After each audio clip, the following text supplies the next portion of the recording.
What's up, everybody, and welcome back to the Reality Kingdom, where we put the real in reality or whatever. Period. I'm your host, Pharaoh. We're joined by one of our hosts, Lee. Lee, how are you feeling about week 3 of BB? Dos. I feel great. I feel whimsical. Okay. I'm just talking. No, but I'm really enjoying the ride. I feel like, Down for the we keep ride. talking about it. Like, all of BB is really what Big Brother is. Okay. Like, this is real Big Brother. And it's just so fun to just continue to see the building blocks of Big Brother strategy week in and week out. Like, we're really at the point in the game where I feel like they're themselves in the house are learning how to play it because there's so many allegiances and so many different sides. And it's fun to watch. Yeah, I agree. I feel like I love the progression we're seeing. It seems like people are getting their footing. We Yes. see a little bit more clear lines this week of like who stands where. And I Mhm. love that because now we get just a better, brighter picture of the full story. And I feel like they're getting a hang of the game, like you said. So Right. it's really starting to form. We really get to see the lines and stuff. And there's just every week there's always something that's like, this is where this came from in Big Brother. You started this, Right. or like this is how this started, or this is this trope. And it's like all this stuff that's starting here in Origin. It just it makes me bubbly inside. It just makes me feel so good. So I love it. I'm excited. Bitch, we're here. Period. Oh, bitch. Me Oh. and you. Oh. Well, So no. so we start off this week. Last week, Autumn was just voted out, Mother. and Mother Autumn. And we know there was this big thing about Nicole deciding where she was going to vote. So we slide into this week, and that's kind of the topic of conversation Mhm. because we see that there's a lot of people kind of feeling like, Nicole, she was doing a lot. She was doing a lot last week. And we Yes. start off with Krista talking to, I think she's talking to Monica, and she was telling him, well, if I was Nicole, I would have saved my friend, Oh. Autumn.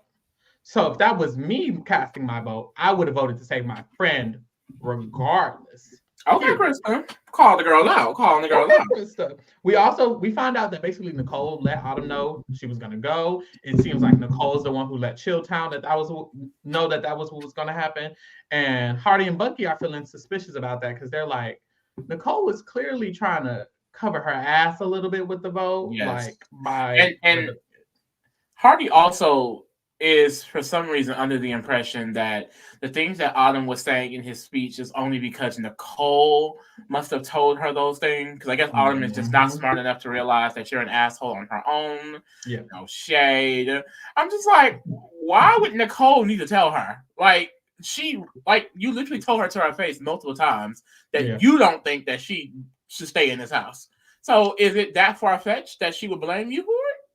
It's so interesting that he thinks of it that way because it's like you said, you were telling her that. Like, why is that even?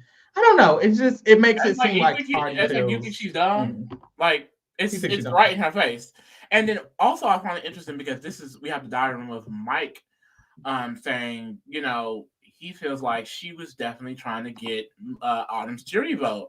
And it's so interesting because like I didn't think they were thinking on this level so early. Like this is the first iteration of the players voting for the winner.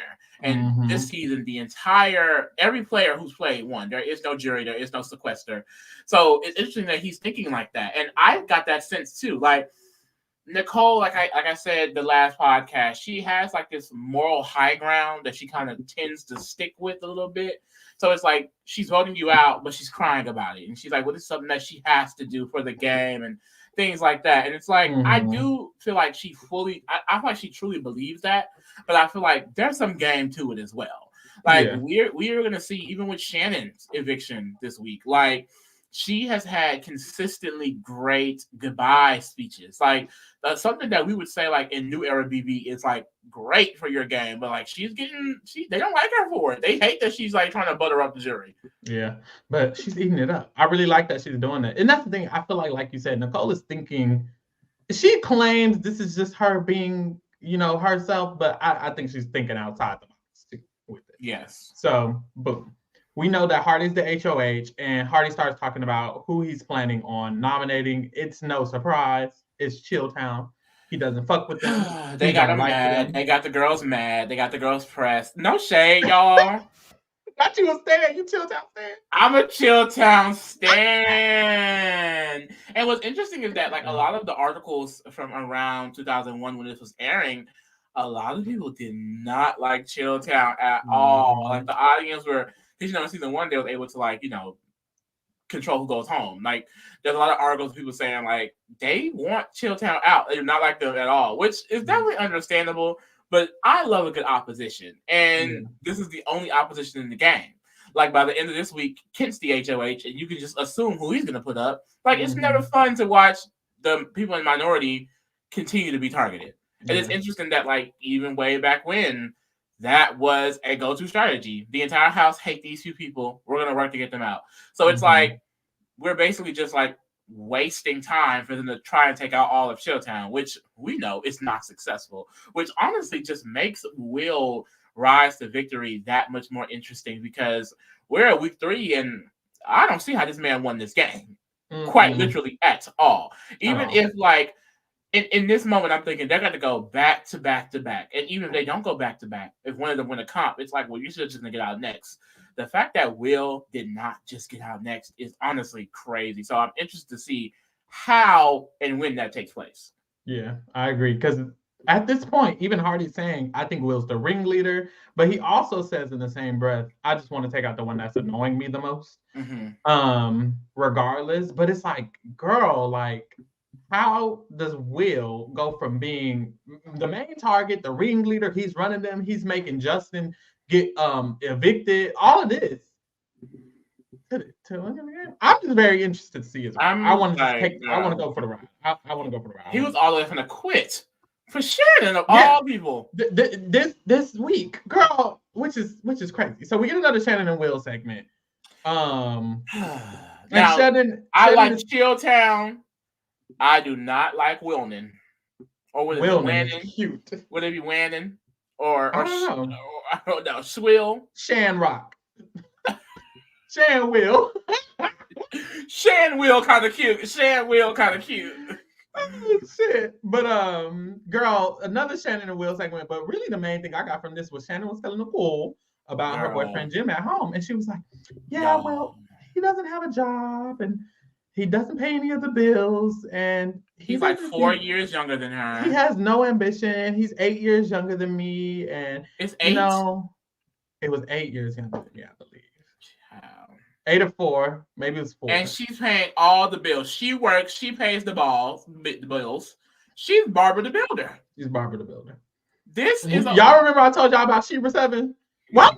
About that? I don't know why I told y'all. But go check out Sheba 7 because Sheba 7 knows what Shannon is. And Shannon is Barbara the Builder. Shannon is Barbara the Builder. Like, she was really taking care of that man. And so it's like, at first I was like, dang, Shannon, it is kind of fucked up that you just, went on the show and said, fuck Jim. But it's like, girl, no, it is fuck Jim. Will is a doctor. He's fine. He has ambition. And by the end of the season, he's $500,000 richer. So yes, I'm leaving you. 100%. Like, I don't blame her. And then she said she had to tell Jim that she was going to think about marrying him after the show. Who are you in the relationship, Shannon? She's wearing. She said she's a hunter. That was she's a hunter. So, but this, like, maybe she likes to wear. She clearly likes to wear the pants. She likes to wear the pants. But Jim just gotta go. Jim gotta go. So at this point, I'm down for it. Let that nigga go. Like, clearly he's not providing anything. I need you to be a provider.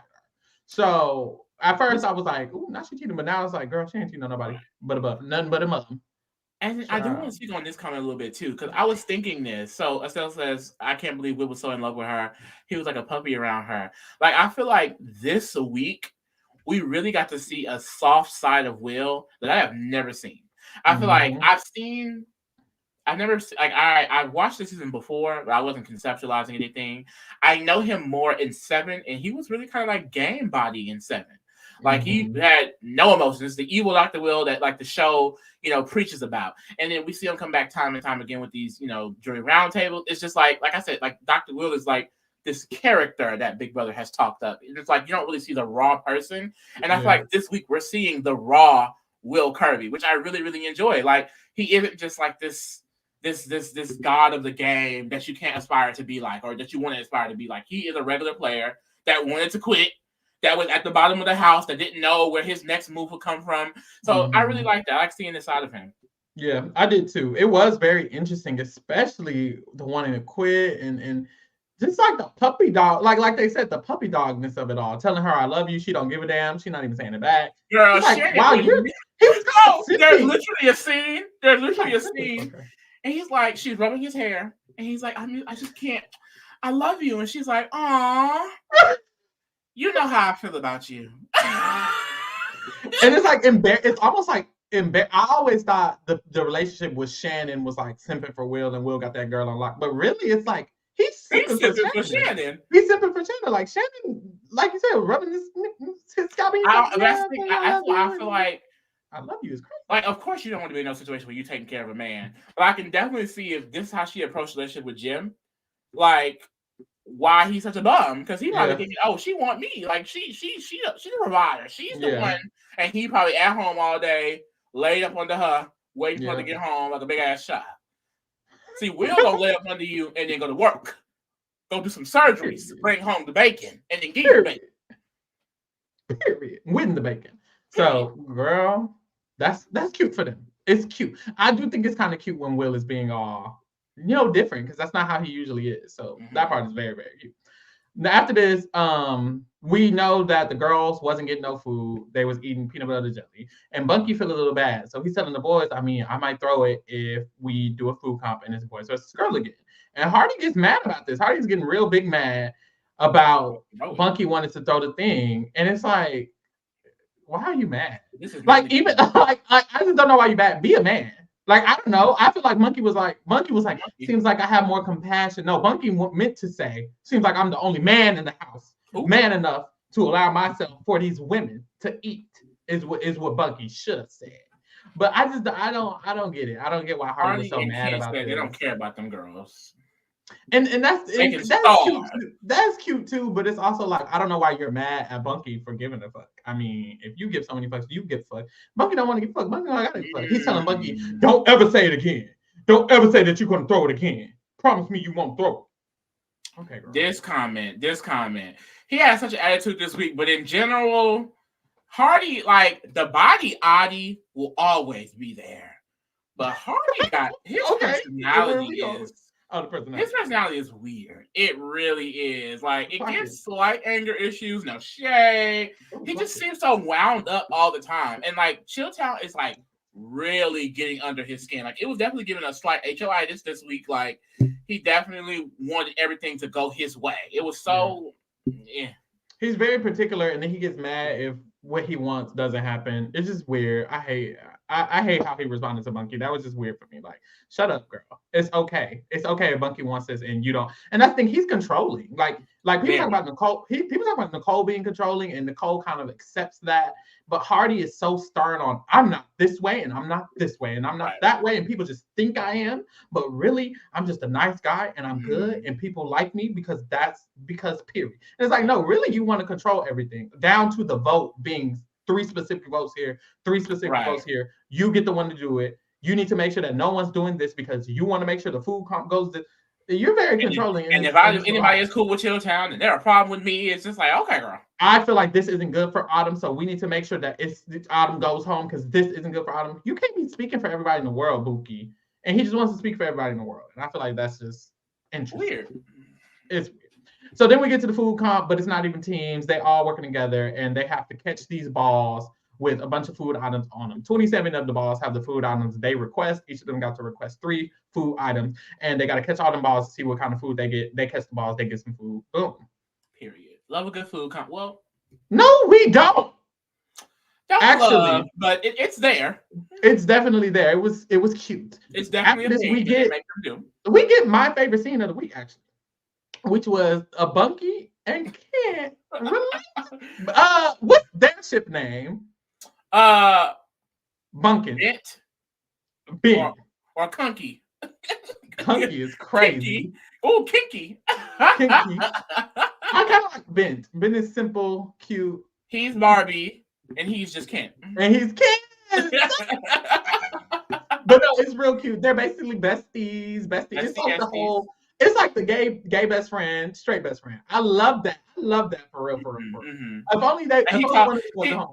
He calls Bunky an old homo, and Bunky calls him an old grump. It's real beautiful.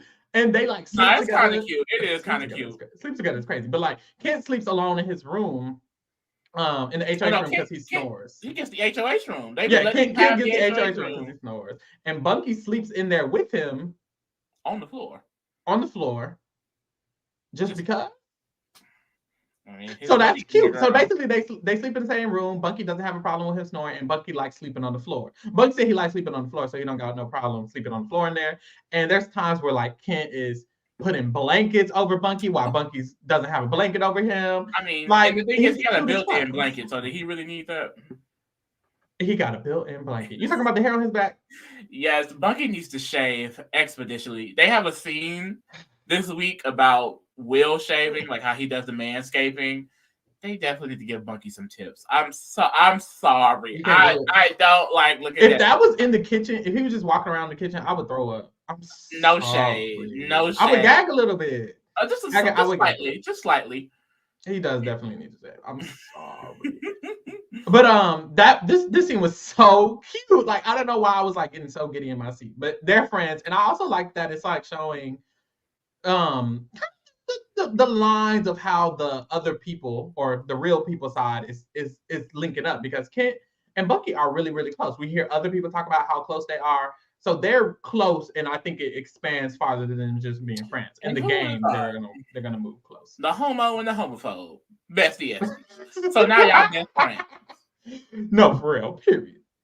Then we get some more details on how it's looking, because we get a scene about the untouchable, the secret alliance of the season, bitch. Period. Which is Monica. Is Danielle and Jason crown shaking? Because the crown is slipping a bit. Every time the girls mention Secret Alliance, they bring up Jason and Danielle, and Monica, Krista, and Hardy had that shit on lock season 2. Season 2, bitch. No shade, bitch. So the three of them are linked up, of course. We get a lot of scenes of Hardy. Well, really all of them saying how much they trust each other the most and how they just get each other naturally. So they in the chat talking about what no. but they just get each other naturally, so they vibe and whatever, boom. It seems like in this relationship, Krista and Hardy, well, I think Krista's in the center. Krista's closest to Hardy and Krista is closest to Monica. And Hardy basically told Krista, unless I tell you don't say nothing to Monica, we're good, and you can tell anything to Monica because I trust y'all. But if I say don't say nothing, don't say nothing. So it shows that Krista and Hardy are really close, and then Monica's also in this alliance, and Krista and Monica are really close.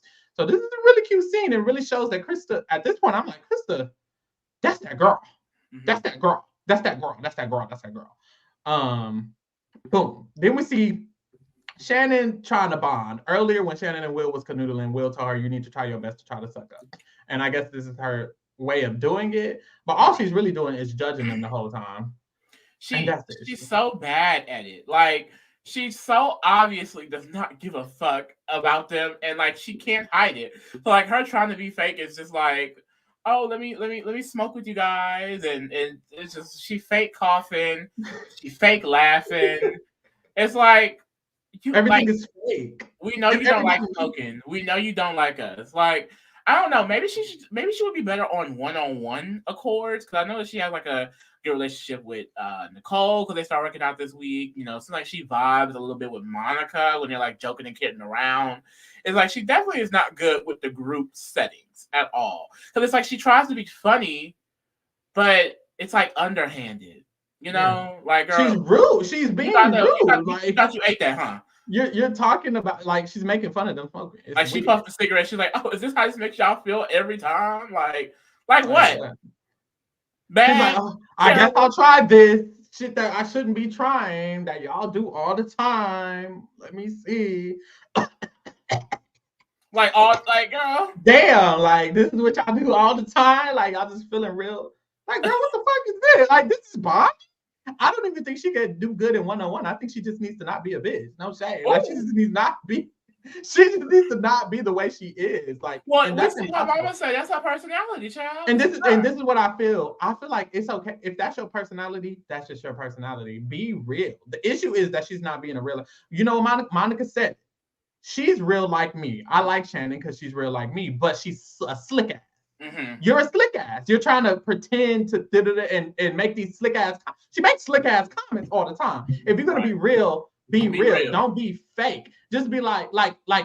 Even I can think of Ken. Ken don't like gay people, but when he talked to Bunky about it, he said, "Can you tell me about you being gay?" If Shannon really wanted to know why they were smoking, she could have been like, "Honestly, can I honestly just ask y'all for real? Why do y'all smoke? Just be real. If you're gonna be real, be real. Why do y'all smoke right now? When I feel that way, but her coming over, let me smoke, girl. Girl, this shit stank. Y'all do this. Y'all do this shit. Like, girl, get the fuck out of my face. That's literally what they First of all, put my like, cigarette down. I get a set number of these. Put my shit down. Like, girl, what? So that's her issue. Is do you think they purposely not cast people who smoke anymore? Like, I don't think. When was the last? I feel like the last smoker was like Jason Roy. Jason was a chain smoker. Chain smoker, girl. I don't remember anyone that's smoking since him for real. Steve smoked in 20. Steve, the one who went home first in 20. I remember that. Oh, okay, yeah. And that was one week. I remember that. He gotta go. Big brother said he gotta go. Didn't see 21. Didn't, and 22 was 23. Well, nobody smoking in 23. I don't think people smoke. I don't think the girls smoke no more. They vape now. Nicole from 24 smoked, didn't she? I feel like I remember Nicole and Daniel smoking. Or was they just nasty looking? Tell if they just look nasty. They definitely look like they smoke. They look like they smell like first smoke. Person. You know what? I feel like I do recall Big D getting stressed one day and was like, I need to get a cigarette. I need my cigarettes. Big D did smoke. But I just think these last 2 seasons, either they went home early or there just wasn't a lot of them. Mm-hmm. Wasn't a lot of. You think they would allow vapes? Like, I don't think they would allow vapes, but I wonder why not. It's just nicotine as well, isn't it? It is. I feel like they should allow vapes, but maybe either someone just wouldn't. No one has ever requested a vape, or maybe they just wouldn't allow. But I don't see why. I feel like people run out. I did see somewhere that you have to bring your own. Like when Evil Dick was in 8. He had to bring his own set number of cigarettes. Like it was like a bunch of boxes that he had of cigarettes. Oh, didn't she ruin them? Jen ruined his cigarettes. Wait to get to that season. That's my mama. I'm sorry. Because he burned her with them and then she ruined all of them. Ate the up. Shannon and Diary Room fake crime about how she realizes she's a bitch. Sure, Dan. My thing is, y'all, watching this, I know she uses somebody's toothbrush to scrub the toilet. So when I saw this scene, my first thought was, "You're lying." Well, and a lot of terrible people do this. And I don't know Shannon personally, but a lot of like people who know they're doing fucked up shit do this. They pretend to be aware of the fucked up shit and I'm just so bad, but really they still acting bad. And it's like, Shannon, I need you to. So she said she had an epiphany. She can't have an epiphany. She can have a real epiphany. If you got a real epiphany, you wouldn't be scrubbing people's breasts with the toilet the next day. Well, boom. Bunky and Krista talk. This was a random conversation. We don't get any details of it, but Bunky is seemingly anxious, but he's always really anxious. He is. He gives. He's always really anxious. Very Kevin, BB11, 22 energy. Mostly BB22 energy, because Kevin didn't even get that energy BB11. But when Kevin was in BB22, he gave that nervous energy. I was like, ooh. Like, and it reminds me of that. But Krista says that she might have heard people saying his name here and there. She didn't tell him who. She didn't tell him why. She didn't tell him what. Very right, girl. Don't tell me. Why you even tell me? Shut up. But after this, Mike has a diary room, and he references a deal that Hardy had made with him. Girl, a deal or a threat? We flash back to this deal, and Hardy is basically having this idea that he knows he's not nominating Mike, so he wants to make a deal with Mike. And we see him attempt to make this deal with Mike. And he says, Mike, if I don't nominate you, you don't nominate me. And you can agree or disagree. And if you disagree to this deal, then I'm nominating. My thing is this a deal? Or are you requesting that I say yes? Or else. This is it's really like a statement. Like it's like, well, it's like what? you don't have time to think. You don't have time to contemplate. I need an answer. You can and you will. And Mike was very confused, and I would be too. Who the fuck are you talking to like that?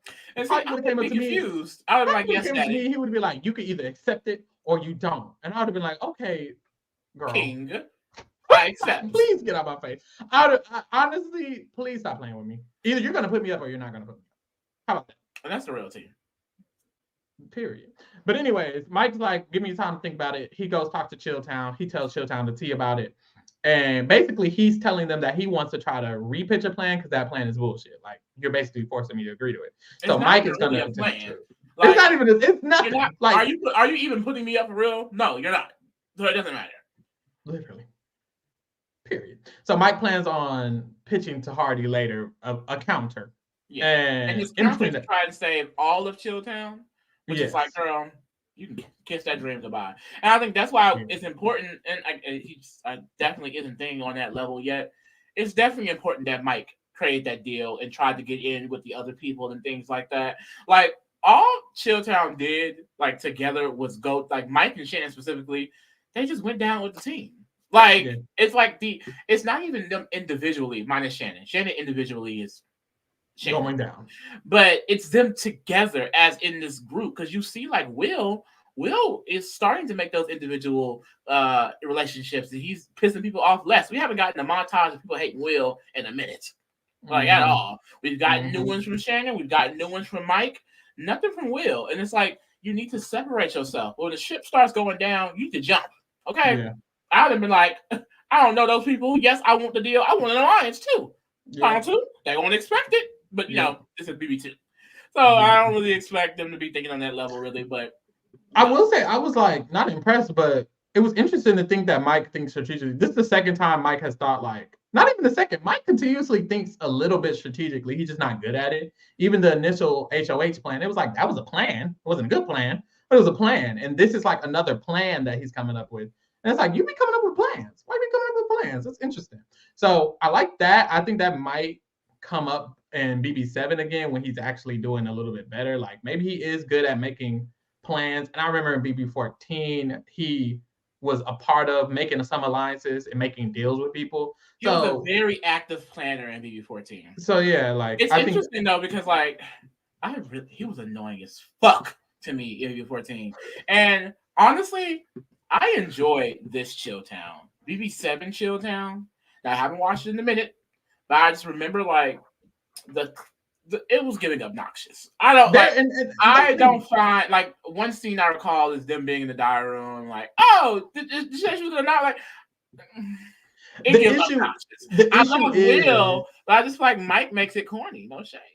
Mike make everything corny to rapping. But this is the issue. The type of personalities they have, it's only rootable if they're losing. Yes. When you're winning and you're a cocky asshole, I fucking hate you. It's not cute. It's not cute at all. You can be a cocky asshole barely, because America didn't even like them. But you can maybe get away with still getting liked if you're losing and you're playing from the bottom as a cocky person or a terrible person. But if you're winning, it's like, yuck. No one gives a heck about you. And that's applicable in a lot of, like, situations where there's underdogs. Like, one I can think of is Jess and Cody. Like, everyone didn't love Jess and Cody, but I kind of, like, had an inclination to root for Jess and Cody because they were so, like, hated. It was such an opposition against 90 people. But if Jess and Cody were running the house being transphobic and weird, yuck. I would never transphobic. Which they were. When we opened up the feeds, they were running the game. And I remember a lot of people at first did not like them at all. Any of those showmasters, really. So it's like, it's really, a lot of times it's about the cards you're dealt and the position you're getting. And if you're not in that position, people might not even have liked you. Ooh. Another one, Nicole Frenzel. I was just going to say Nicole Frenzel. She's a great example. Her origin, she was loved and adored. Her first season. I voted Nicole for American Favorite House Guest in 16. I love me some Nicole Frenzel. Yep. And then boom, she came back and she was in a good position and she was just insufferable. And it's like, God. But yes. So in this season, it's easier to handle, but in BB7, it's like, okay, calm down. But we move. Mike and Hardy finally. real quick, we get a scene with Kent and Bunky discussing that they think Hardy is maybe getting a little smitten with Krista, and we'll see that come back a little bit later. So put a pin in that. Yeah, Krista, which is interesting because, I mean, if I was Krista and I had to choose, Mike approaches Hardy. I would choose Hardy if I was Krista. Between who? Oh, you're just saying you would pick him out of the bunch? Oh, yes. If I had to find somebody, because, we find out later on that Krista has options. Krista has options. She was with Justin at first, mind you. So Krista has options. And if I was a girl in the house who had options, I know which option I'm choosing. Girl, Hardy would be my man. And it's not Mike Boogie. And it's definitely not the grandpa. Why you call him a grandpa? Does he not look like he's 40? Mike can already talk. And that's generous. Because honestly, a 4-year-old would be looking good. He looks old. He looks like aged. He looks aged, and it's like he's pretending to be like a 20-year-old. But it doesn't. To me, it doesn't give age. Well, it does give age, but not because he looks old. He kind of looks sickly a little bit to me. No offense, but he kind of looks just different. I think it's the oversized clothes. Maybe that's what it is. I think he's trying to look young, so it makes him look that's what old. it gives. Because you're already old and you're dressing like you're young, but you look old. But honestly, I think him and Hardy are the same age. And that's crazy. In this season, I think him and Hardy are that's absolutely insane. Mike looks 50. God. And he gets just older from there. I don't want to verify. But Mike and Hardy talk, and Mike pitches his deal, which is basically you could have 3 people protecting you next week than just me. And wouldn't that be better because you'll be more safe? Hardy was 31, Mike Boogie was 30. Oh God. That's shocking. He looks older than him. 3 times older than him. I'm so sorry. But also I'm not. He's in jail for being a stalker. So anyway. Well, not jail. Oh, not jail. But he has been sued and he has for that and multiple other reasons. Family. So that's scary. Whew. But anyways, Mike approaches Hardy about this plan that maybe you could have 3 people to protect you instead of 1. Hardy isn't down for it. I don't know how I feel about it because this is the issue. Chilltown thinks Hardy's stupid and he's too stupid to be down for it. I think Hardy's just stubborn. I don't think Hardy's stupid. I just think Hardy is, and this is the thing, I'm not saying take the deal, but the way that Hardy turns it down, he's like, I'm not doing that. So either you're taking the deal or you're not. You alone, it's just you. And it's like you can think about something. It's okay to consider other things that other people say. Like I feel like Hardy has a wall, and if anyone says something he disagrees with, he doesn't want to hear it. Like the Autumn thing, Nicole was like, well, maybe we could say about. Nope. It's just not good for her. I don't think this is a great Autumn. It's also this moral high horse that he likes to put himself on. Like he's already expressed in the DRs throughout the week to his allies that these people are evil, that he is not resting until he gets all 3 of these people out of the game. I know he is sick about Will. And that he will literally go home if all 3 of them go home. Like the way he's talking is that these evil, devilish abominations. Like Captain America duty to get him out and then I'll bow out. Because I'm superhuman. I'm a superhero and I'm just here to help the civilians. That's how it feels. It feels like he's just I'm gonna help you little peasants. I work. I'm gonna help you peasants and you civilians make it past the supervillains, and then I'll fly away. You know how superheroes fly away when they're done? That's how it gets. And it's like, nigga, you ain't nobody. Please. But my man, potentially. This was also the scene where Mike is like, if I were you, I would put up somebody I would try to take out someone likable because then you can have a better chance at winning the game. And Hardy was like, I'm not likable. Like that just shows me he takes everything so sideways. You're not listening to what I'm saying because what Mike is essentially trying to pitch is a strategy that we see a lot.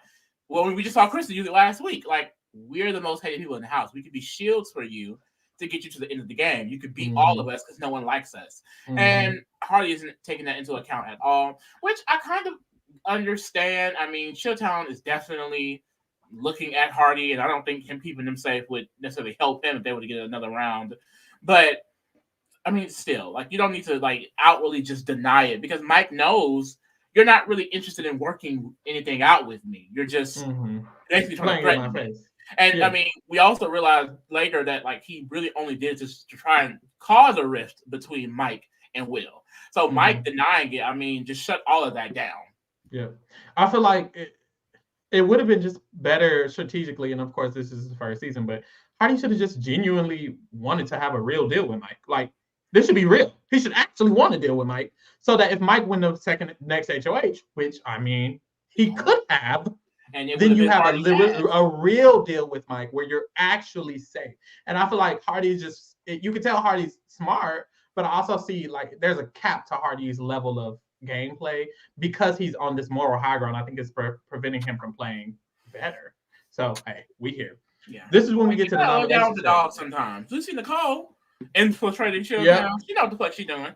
Yeah, just play the game. I don't know. But he's too good for that. If he has to kiss ass to play the game, he doesn't want to play.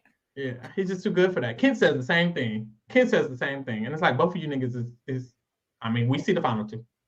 Well. Hardy says, he nominates the two people, and it's Will and Shannon, of course. And he says, Shannon, I just never felt close to you. It never seemed like we vibed. It never seemed like we became friends. And Will, honestly, same to you. And he picks up the big ass box, one arm, mind you. Oh, it's a heavy box. It's on the thumbnail.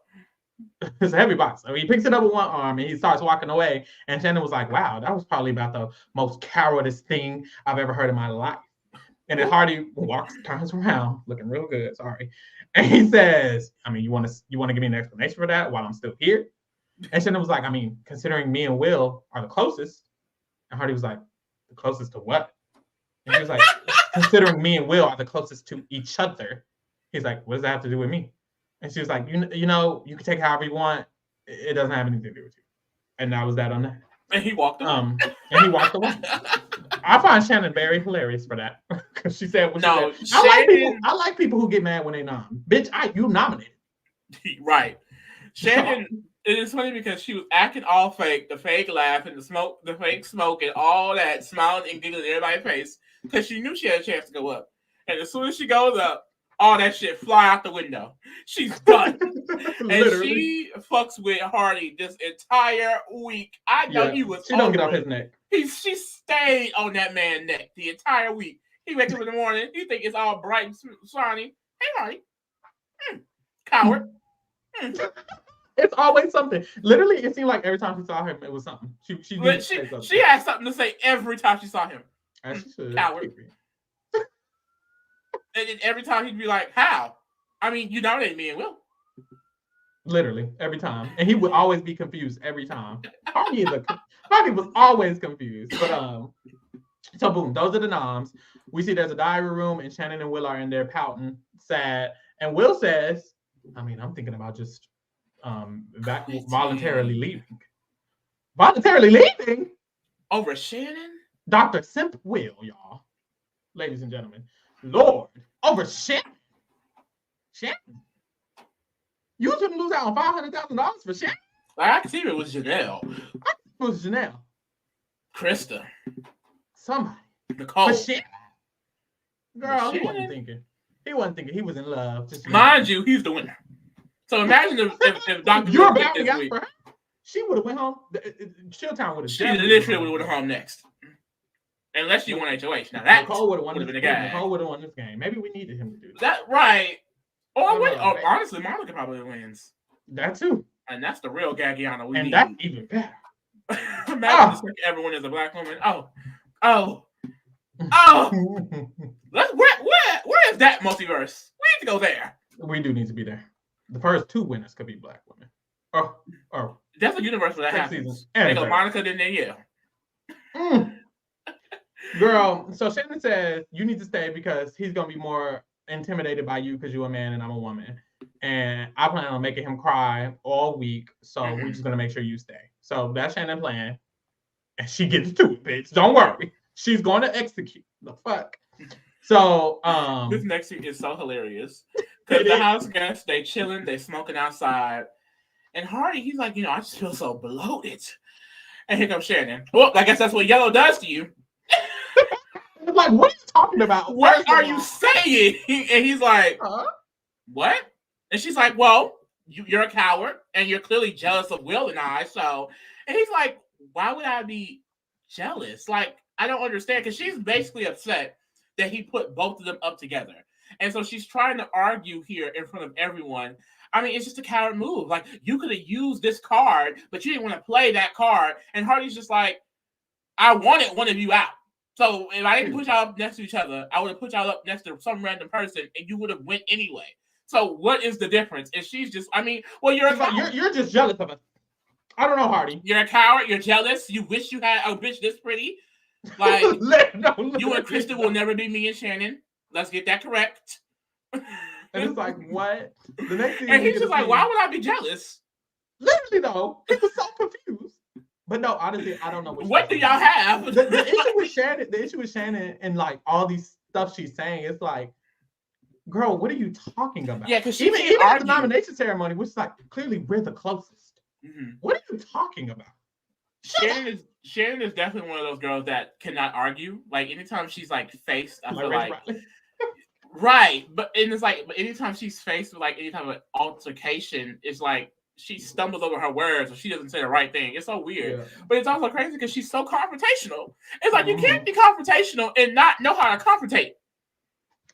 Confrontate is crazy, but literally.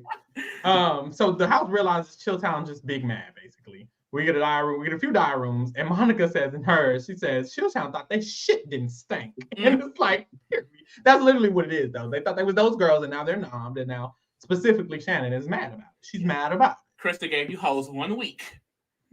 And now your time's up. Period. Hardy talks to his crew, Nicole, Kent, and Bunky, and he tells them about the Mike deal and how everybody needs to keep that under wraps. And if it gets out, he knows it's going to be them. And it's like, why are you low-key threatening every time you talk to somebody? No, literally, though. And if I did tell somebody, what are you going to do, Hardy? I mean, then I'm going to know that it's you. There's no veto this week. So what are you going to do? You can't re-put me up. Like, which another reason why Vito could have been real cunt, like the regular Vito, not that silver power Vito that we get next season. If it was the golden power of Vito from the beginning, like, girl, because Mike was good at these competitions. Yeah. Imagine a good, nasty Mike Vito win, girl. Especially in these older seasons, because when they first introduced the golden power of Vito, everybody could play in season 4. Yeah. So imagine everyone plays, Mike wins Vito, uses it on Will. Girl, I mean, Shannon still goes home, but that's a gag. She does. But still, it would just cause, he got to think about the stuff. He got to backstab, put up one of your friends. Ooh, but you know what I just thought about, actually? What? That definitely just makes them, like, Mike already has a target on his back, but if he were to be able to win another competition and use it in that way, it just puts a bigger target on his back, really. Yeah. And I think that is probably why in these newer seasons, it's so, like, they always make it seem like so detrimental. Like in BB19, we have to get out Jessica and Cody. Yeah. But it's like they have the possibility of winning competitions, and that makes them dangerous. Yeah, it makes it really scary because just one HOH. It's kind of like a double-edged sword. Yeah, just one HOH from him is over. Mike wins one HOH, boom, Hardy, you're out. Potentially. So that's interesting. But this is also the scene where Hardy tells them, he's like, they think they got it all figured out. They think, Mike thinks I want to win the game. Why would I want to do that? I just want to get y'all out. You thought you ate that? You thought you ate that. What's so annoying is that, like, you definitely want to win. There's no way you came from Pennsylvania across country to LA to be on TV for however many months and be in this house with cut out from the outside world, and you don't want to win. Like, please. Nobody's buying that. I want to win. They think it's kind of like when you get caught in a lie and you try to, like, make it be like, actually, I didn't say I was 30 years old. I just said that I was younger. Like, girl, shut the fuck up. You lied. And you're old. Boom. So Will has a diary room. He says his personal vendetta is to get out Hardy. So he wants to get out Hardy so bad. Mike and Will kind of talk about how Shannon finna get herself taken out of the game, so we can just let her go ahead and bow out gracefully. Thank you, Shannon. Yeah, it's funny because it's like Will I don't know. I feel like in that conversation, Will really wasn't necessarily entertaining it too much. Like he's depressed. He's nominated. His girlfriend to go home, and Mike is just like, yeah. I mean, she keeps doing that. I mean, you're definitely staying. And Will is just like, yeah, but you know. And she's like, yeah, just let her run around the house and explode. You're definitely good. And Will's over here like, I mean, I want to quit. Mm-hmm. But Mike thinks it's cute. Mike is really trying to like ensure Shannon goes and that Mike stays. And he says that both of them need to target Hardy. They both kind of talk about how Hardy's stupid and they think he ain't that good and they need to take him out. Love that for them. Good luck when at HOH. Let's see how that goes. Now we see a scene of them hand washing the laundry with the little roly thing like they're in the 18th century. Very interesting. And that leads to the luxury competition. Washer and dryers were both invented, and they have a dryer. I think it's just a washer or something. I don't know. No, it's not because they have to. What is that? What is that in the corner? There was literally. Well, no, there's a dryer. So they have a dryer. They just have to wash it. They just have to wash it. That's weird. Like, okay. Is that not weird? Why they didn't give them a washing machine? I'm confused. Where's the clothesline? I'm very confused. I just don't understand. So, but anyways, this goes to the luxury competition where. What do they even got to do? What are they doing this for? They split into 2 teams, and winner gets their laundry professionally cleaned. Oh, that's what they get. Their laundry cleaned, which is so crazy. But anyway, so they end up splitting into 2 teams. They end up doing it. Bunky, Shannon, Kent, and Nicole win. They get their laundry cleaned. Love that for them. Which is a big thing because hand washing your laundry. I would actually, I was thinking it seems so soothing. I would love in the Big Brother house. What? I would love in the Big Brother house to do my own laundry by hand. It seems just calming. I can like just be in my own zone. Talking. It's true. They don't have nothing else to do. Might as well do the laundry by hand. I don't know. They talking about they bored all the time. You bored because you're not doing your laundry. Girl, what's fun about doing laundry? It's not fun. It's just calming. It's like meditating. What's calming about doing laundry? It's like meditating. The repetitive motion, the sound of the water. You don't see at all. It's a vibe for me. It's gonna be a vibe for me. But now we get America's choice. What gift would you like to give? What gift would you like the house guests to receive this week? A pull-up bar, a massage chair, or a toaster? They got a toaster, y'all. They got a toaster. And Bunky's happy. No, but Bunky loves it.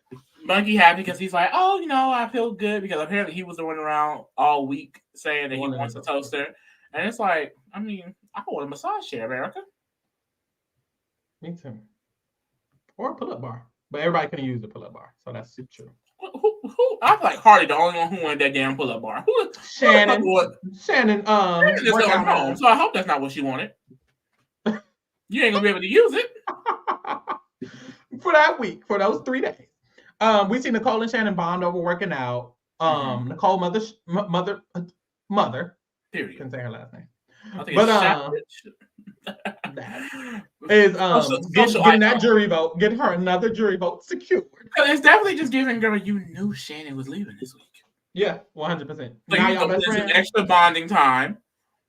Like Nicole know what the fuck she be doing, bro. Did you really just want to learn? And I will say, she asked her in the weeks earlier, but it's like you see throughout this week, she just spends a little bit more extra time with Shannon. And it's like, girl, what's crazy is that like she's closely aligned with Hardy. She knew Shannon was going up, and now she's smiling and giggling in Shannon's face. Yeah. You can't tell me Nicole don't know what the fuck she's doing. Nicole knows what the fuck she's doing and playing dumb. Girl, be serious. It's just my friend. I just want to know how to work out. Okay. Right. Sure, Dan. Work out that jury vote. I know that's right. The next scene is infamous. Mm-hmm. Yeah. Hardy is brushing his teeth, ready to go to bed. Mm-hmm. Shannon is in the bathroom with him. She walks past him. He kind of does a little Hardy laugh. I guess thinking something's funny, I guess. Like, shit's sweet. And that's what Shannon felt. Shannon was like, what's funny, nigga? She didn't say that. But she went in the back with her homies, Mike the rapper and Will. And she said, what's funny? I walked past, he laughing. What's funny? Are you laughing at me? So she's mad. that he's laughing at him. And she's like, I don't understand why he's laughing at him. I don't know what he thinks is funny. So Will is in the bathroom now. Mike is in front of her, and she's like, finna go clean the toilet. And Mike was like, huh? And she's like, I'm finna go clean the toilet. Period. And he's like, oh. And no one really knows what she's doing or talking about because it's like she just thought of this and started talking about it. So she goes to the bathroom. And Will's in there. And he's the only one in there. She grabs Hardy's toothbrush, electric toothbrush. She goes to the toilet. She closes the door. She bends down. She puts his toothbrush underneath the rim. Turns it on and starts rotating circular motions, bitch. She really was cleaning it. Like I'm thinking like she really wants it to be clean. Like I'm sorry. It really is hilarious. I hate to say it. It's just like this is raw. That problematic. This is raw reality TV. She's naughty though, isn't she? Naughty. Who's that naughty girl? I hate to. I'm not trying to be insensitive. I was gagging. It happened. But I'm gonna tell y'all something. I don't personally give a fuck that she scrubbed. It's not my toothbrush. It was iconic. It's not my toothbrush. She ate that up for me.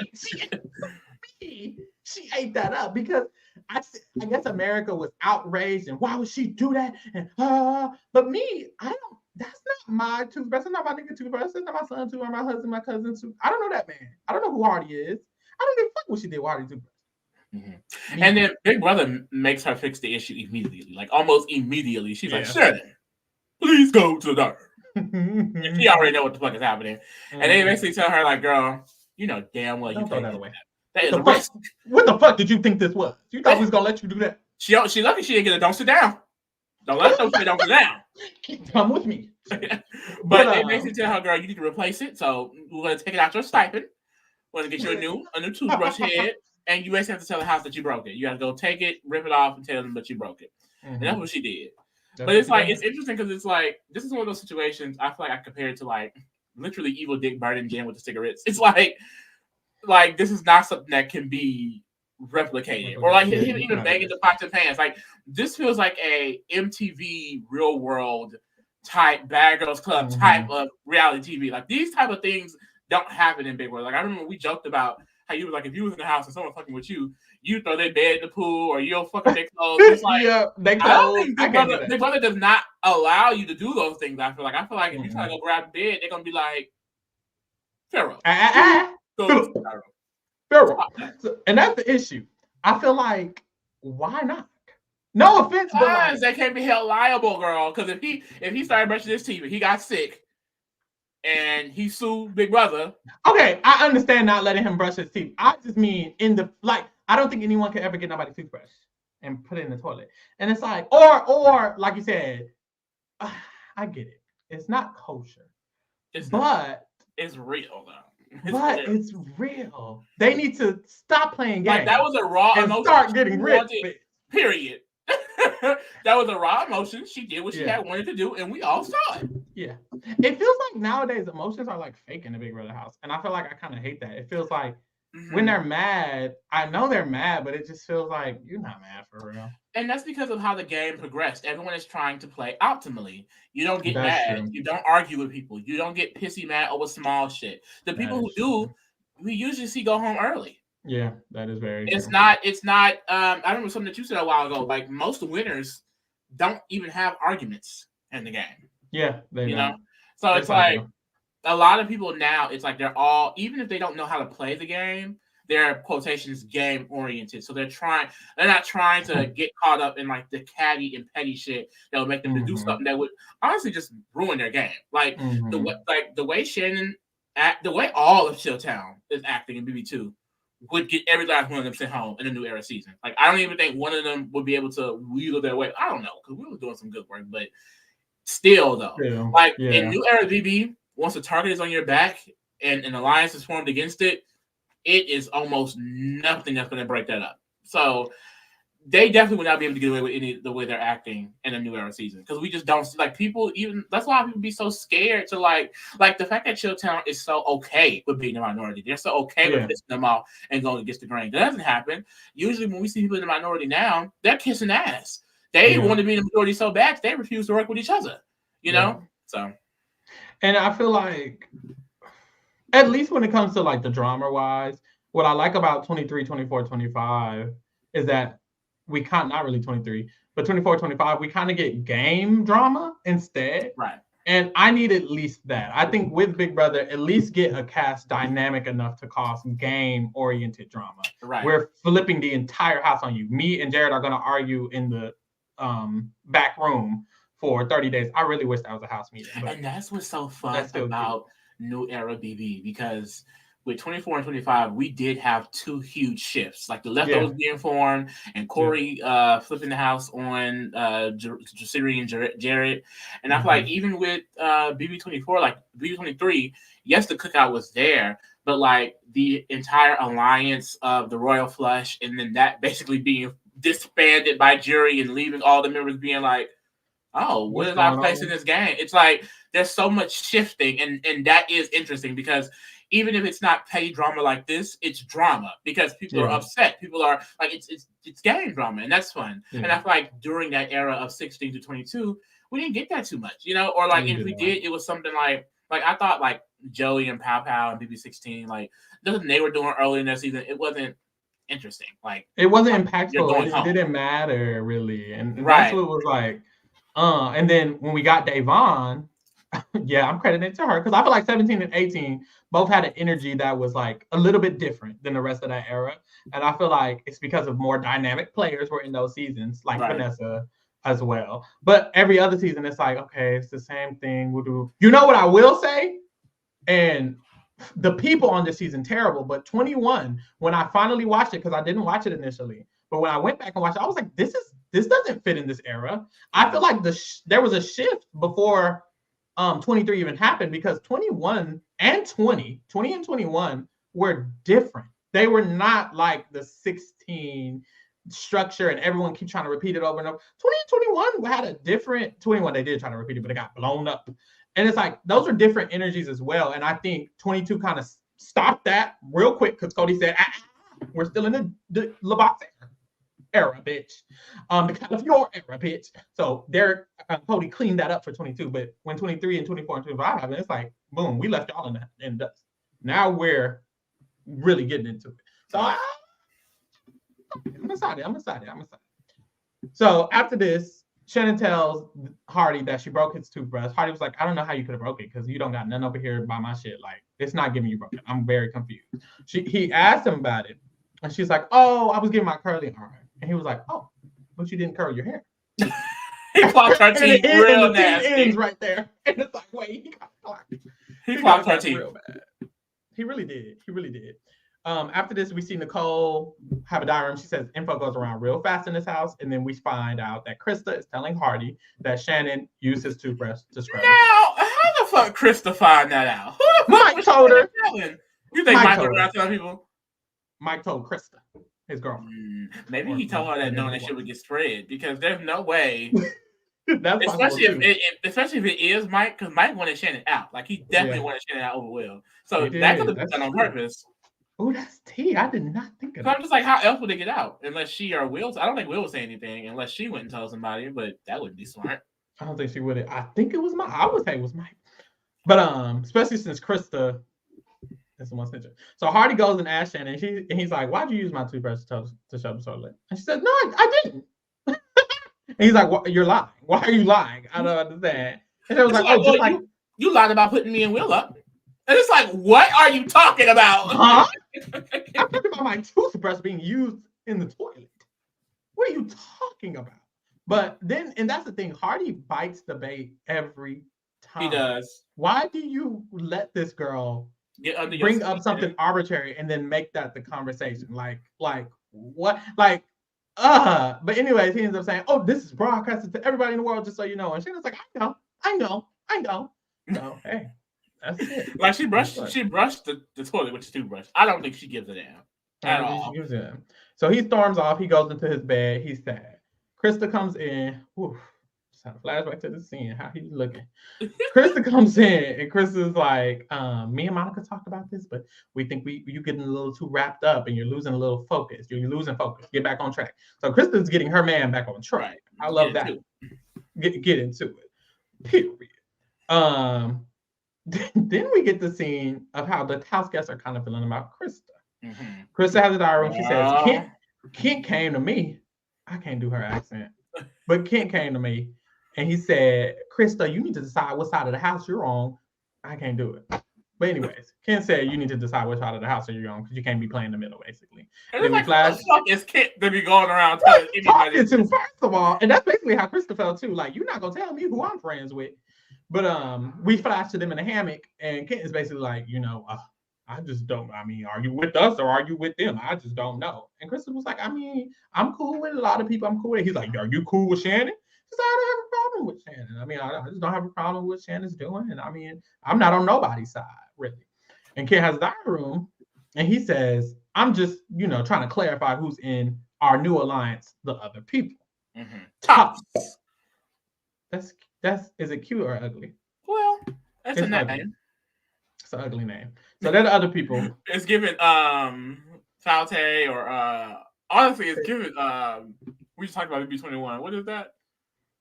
Grateful. I forgot. Friendship? Grateful. I hate these fucking names. We're grateful and we're the friendship and but anyways, the other people is Hardy, Kent, Monica, Nicole, and Bunky. Mm-hmm. That's it.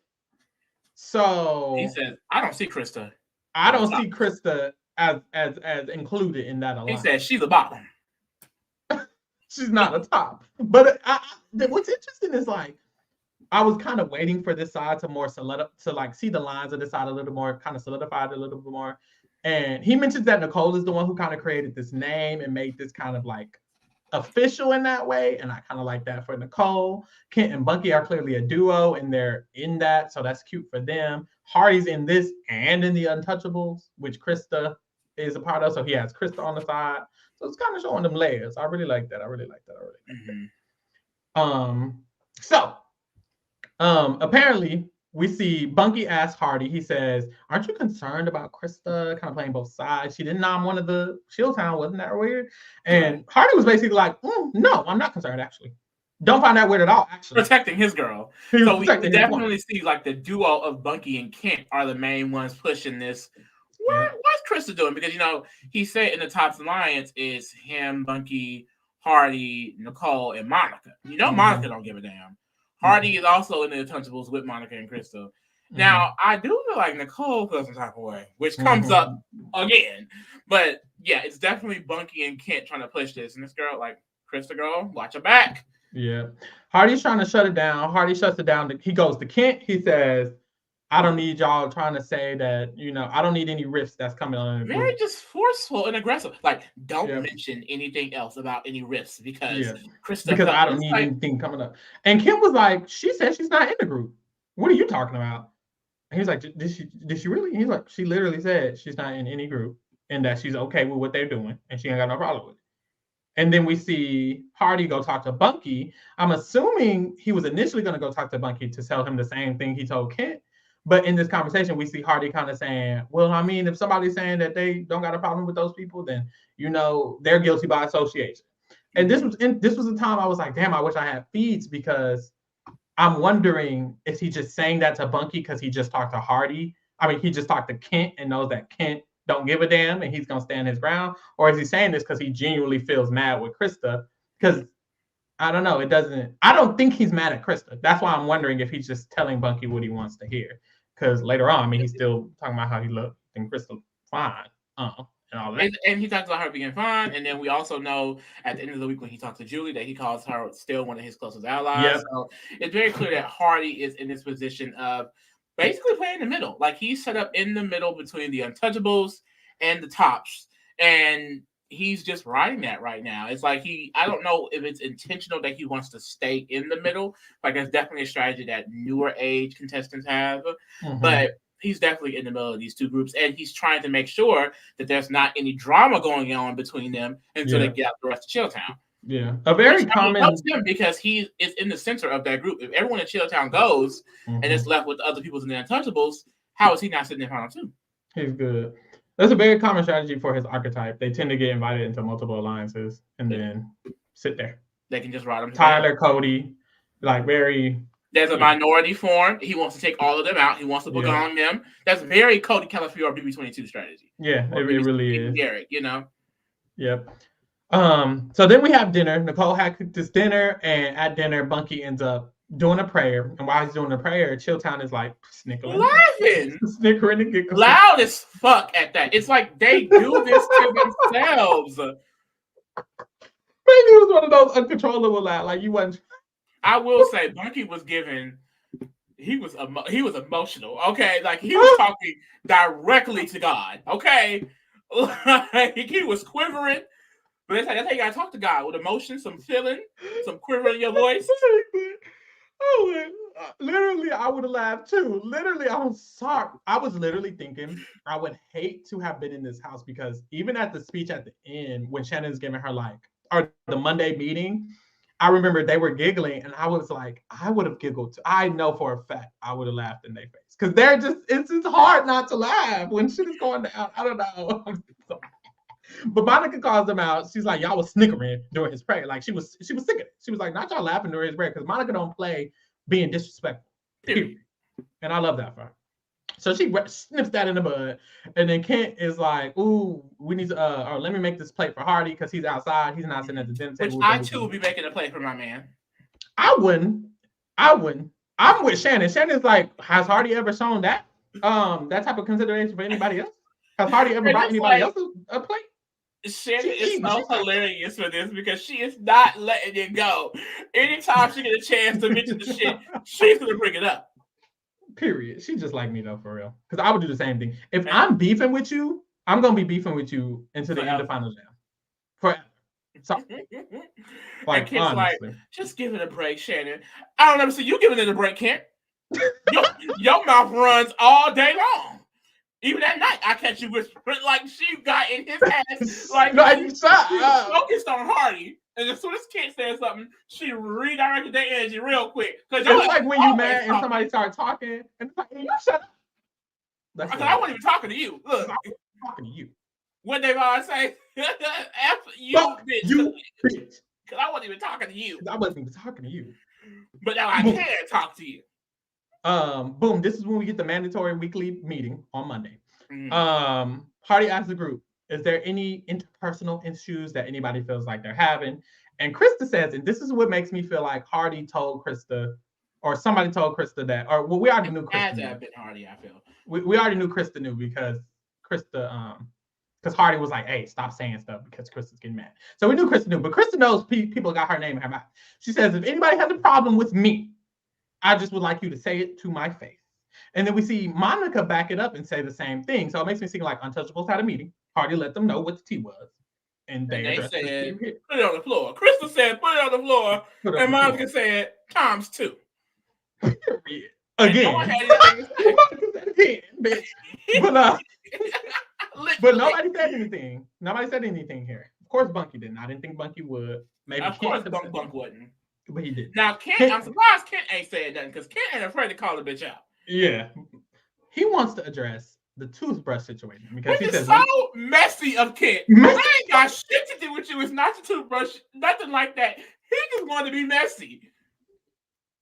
Child. so he brings up the toothbrush situation.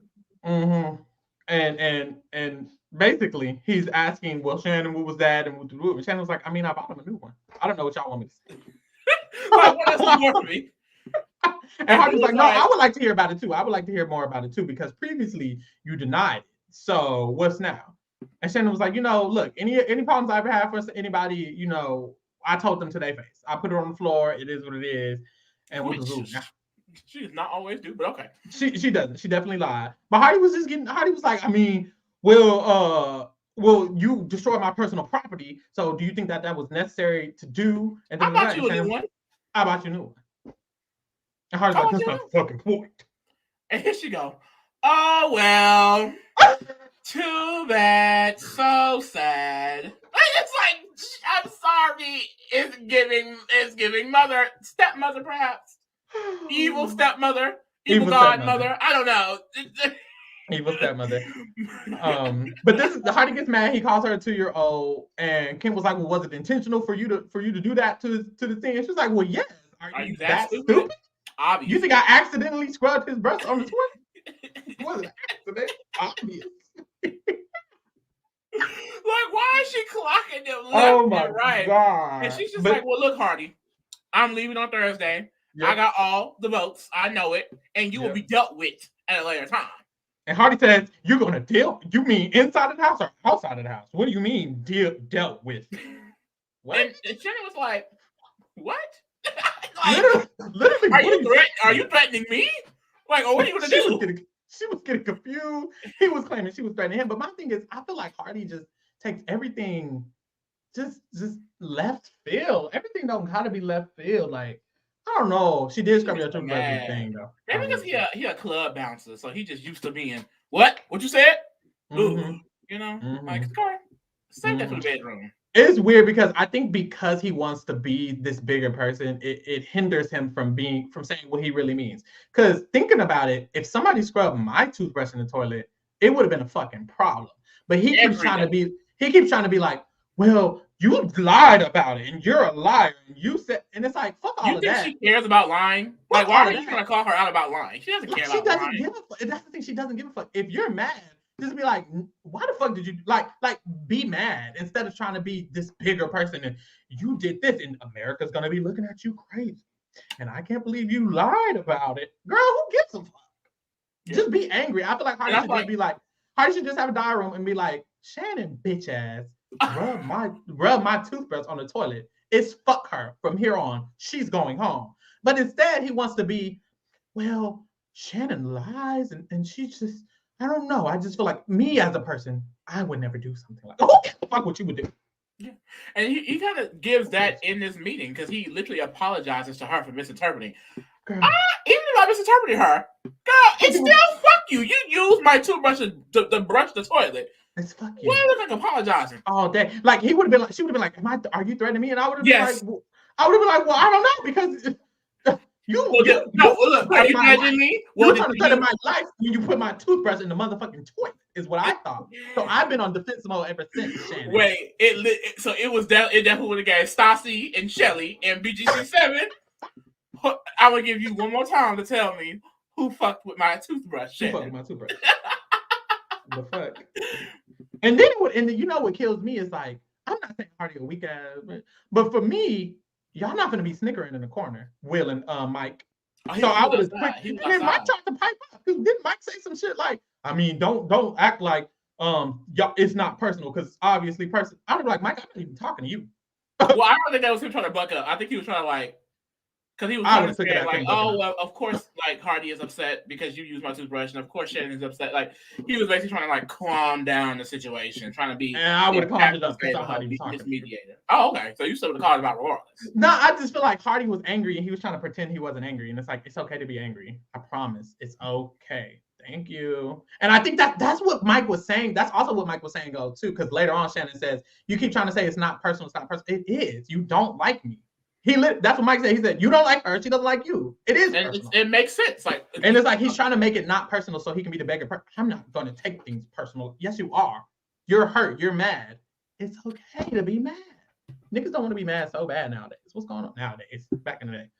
Boom. After this, Will and Shannon talk after the meeting, and Will was like, "I mean, you're the baddest bitch ever. That was so hot and sexy." And Shannon was like, "I wouldn't go say nothing until you told me that I should say something." So right. And it's like, Will, did you set this girl up? And honestly, considering he was quitting this week, maybe it wasn't an intentional setup, accidental setup, maybe.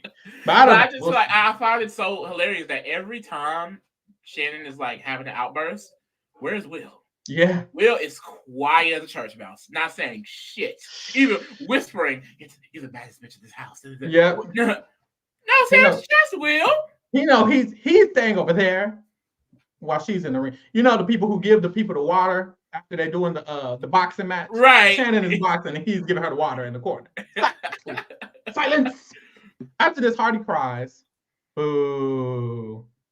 Boo. So you team Shannon. You'd be on Twitter team Shannon. I'm team not weak bitch. Why are you crying? Well, I hate when Shannon cries, yuck. That's also boo, but I think my thing is Shannon cried. Shannon will brush somebody's toilet with a toothbrush and then cry. You know, that's why I don't believe crocodile tears. Shannon's cries are lies. But Hardy says this has turned him into an ugly person, and he's a better person than that, and he's a good person, and he's a good person, and he's a good person. Congratulations. Next. This is when we see Shannon kind of do her little campaign run. She's telling everybody to vote her the fuck out. She wants everybody to vote her out. She talks to Nicole. She says, I want you to vote me out because I don't want Hardy having the satisfaction of deciding the vote because it could be a tie. And if it's a tie, Hardy will be the one who decides what they're going to do or whatever. So that's what she's trying to do. Hardy is trying to do the opposite. Hardy realizes that it could tie, so he wants it to tie. Right. Because he wants to be the one to decide her fate. So they're going back. Which is so funny because, like, at first we think, oh, okay. They kind of joke about, well, we could just have her stay and we'll go. And, you know, she's going to go crazy in this house. Nicole literally says, if we get her to stay in that manner, then she'll go crazy and leave by other terms. So you see, Nicole is playing this damn game. Okay. She basically said this girl's going to go cracked out and leave her own self. But it quickly becomes, I mean, I'm still voting Shannon out. I just want to be the one that do it. And it's like, that is so petty.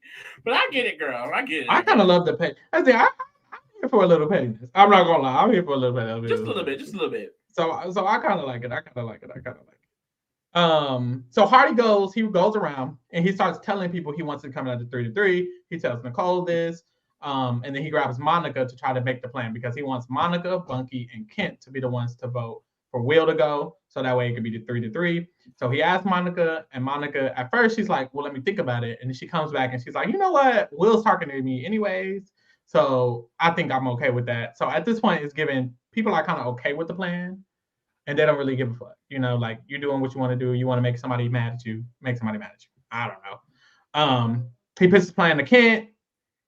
Boom. Then we get a scene, Shannon and Will being in love. They have the little final date. The house is cooking for them. It's supposed to be cute. Is it cute though? And this thing, I think it's cute. I just don't care. I don't think it's cute. Okay. I'm over it. I'm so sick of the Will. I've never been a fan of showman segments. I do not like them. It's interesting that they were doing it way back then. When the term showman wasn't even invented by Will yet. Yeah. Literally. It's I don't know. It's hard for showmances to be cute when they're shoving it down our throat, I feel. We get a segment every episode. Every episode. And that's when it's like it's no longer cute. And it's also not cute for me when it's like a common type of what's cute is showmances that are oddballs, like Eric Stein and Jessica from BB-8. That's so cute because it's like Jessica is with this nerdy ass person, or Ian. When Ian was with Ashley, I don't like Ian like that, but that showmance was cuter because it's like this is not the typical showmance we would get. When you get just a normal, regular ass showmance, who gives a fuck? I don't. You know what I'm saying? So for me, if it's something different, I wouldn't mind them showing it. If it's just a regular ass showmance, I don't give a fuck. So they had their segment that's cute or whatever. We move on. After this, we get the Krista mother segment. Krista is that girl, and everybody knows it. Julie introduces it, and she's like, Krista has somehow made herself befriended with everybody in the house. And is she using her charms for some of the men in the house, or are the men just charmed? Was she charming, or are they charmed? Charmed. But so then we see the scenes of it. Krista talks about how when she came in the house, she was just this country girl, and didn't nobody think she knew how to do much. But now the girls are too many. We see how Hardy says Krista's pretty and beautiful and fine and fly and hot and sexy. We see Kent say he thinks that she might be using her sexuality in a way that's kind of like extending her game. So all of this, people know she's flirty, and people feel like she's using her flirtiness for some things, and some people just like her flirtiness. So we see Mike is very attracted to her, and Hardy seems to be very attracted to her. I feel like those are the main two that it's working on, is Mike and Hardy. She eating them up. Period. I know that's right. Oh, when you're a mother. When you're that girl. Simple. Julie comes on the intercom. She talks to the house guests because it's the live show. So she's talking to them and she's asking them a few questions. She asked Bunky and Kent about their relationship and how they're besties. They had a cute little segment that was cute. She asked Shannon and Hardy about the vote being messy. She really just uses this segment to be messy, to be a messy queen. So I love that. Period. And then we start getting some of the votes. Kent's vote was for Vic Shannon. He says that y'all have made a lot of enemies in the house. But that's it. They made enemies. Congratulations. Then we see some home segments from Will's mama and Shannon's mama. So we get their perspectives on the showmans. It seems like, first of all, Will's mom says that he's not like this outside and he's a better person and he's a good guy and he's just being evil for the show. That's what everybody mama say. I don't believe it. Well, no, I honestly kind of believe I actually do believe it. I always just saw the Dr. Will thing as like this kind of a character, definitely. Sure. So I could definitely see how, because he's a doctor IRL. Like, your character, how you doing? You can't act like this if you a whole doctor. Like, you gotta be professional. This shit. Yeah. And honestly, he's not that, like, even in this season, he's not that bad. Honestly, like, I'm thinking, like, what did he do? That was he not scrubbing people toothbrushes with the toilet. He even said when she did it, he was like, "That's a little far for me. I would never do that," but she did it, and it was funny. Shannon's mom makes me think she raised her. She is proud of her daughter. She raised her to be like this, and she's proud of it. Mm-hmm. And because she immediately starts basically making excuses because she's like, she doesn't mean to hurt other people's feelings. It's just her personality. Mm-hmm. And it's like, oh, okay. So she's just always a bitch. Okay. She was like, I would have done the toothbrush as well. I was proud of Shannon in that moment. I was and laughed. It's like, well, maybe she. We see where she gets it from. That's all I have to say. And then she says she don't even like Will. She said she don't understand why she would choose Will over Jim, as if Jim ain't broke. Like, is that not enough? Will is a doctor, and Jim doesn't have a job. Is that not enough? She has a bad sense of judgment. You see, she thinks Shannon doing good. You're right. She said Shannon could still win this game. Talking. They made her say that because ain't no girl. Be serious. The fuck. After this, Julie chats with Hardy one-on-one. The HOH chat we get, love these. She asked him if he has any regrets. She always asks this. He says no. Of course, his goal was to knock out Chilltown. She asked why was Shannon the target and not Will, and he says he really doesn't give a fuck who it was. It was just the person I don't like the most, and it was Shannon. She also asked him in this segment about who he was closest to, and he said it was a tie between Nicole and Krista. Mother one and mother one is all at one, mother versus mother. We know they're playing the game, and they both got Hardy on their side. I know that's the fuck right. So that was very interesting. He feels like he admires both of them. He feels like he's close to them both. So it's interesting to see who's going to win that battle.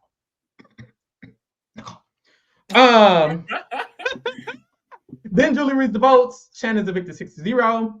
She goes outside. Julie has her little interview with her. What you say, girl? Oh, the 3-3 didn't work. Didn't happen. I wonder why they didn't do it, but they did. So there you go. It was a necessary ass plan to begin with. Clock it. That's true though. Julie asked Shannon why you campaigned to go home, and Shannon said she just feels like it'll be easier for everybody else to just vote me out. I honestly feel like all of her answers were just lies. Me too. No, literally same. She's talking about, I'm just too much of a happy person to want to be in there with them, and I'm just, they were hard to be around, but I was positive, and I just want people to be positive around me. So, I didn't want them to have to make this decision so they can walk on eggshells around me. Like, girl, no, that's not what happened. You were going home regardless. It wasn't the issue. And then she's like, so do you think you basically took the bullet for Will? And she's like, no. And then she basically went on like how I guess a lot of downtime in the game. So like I guess she wanted to leave. I don't fucking know.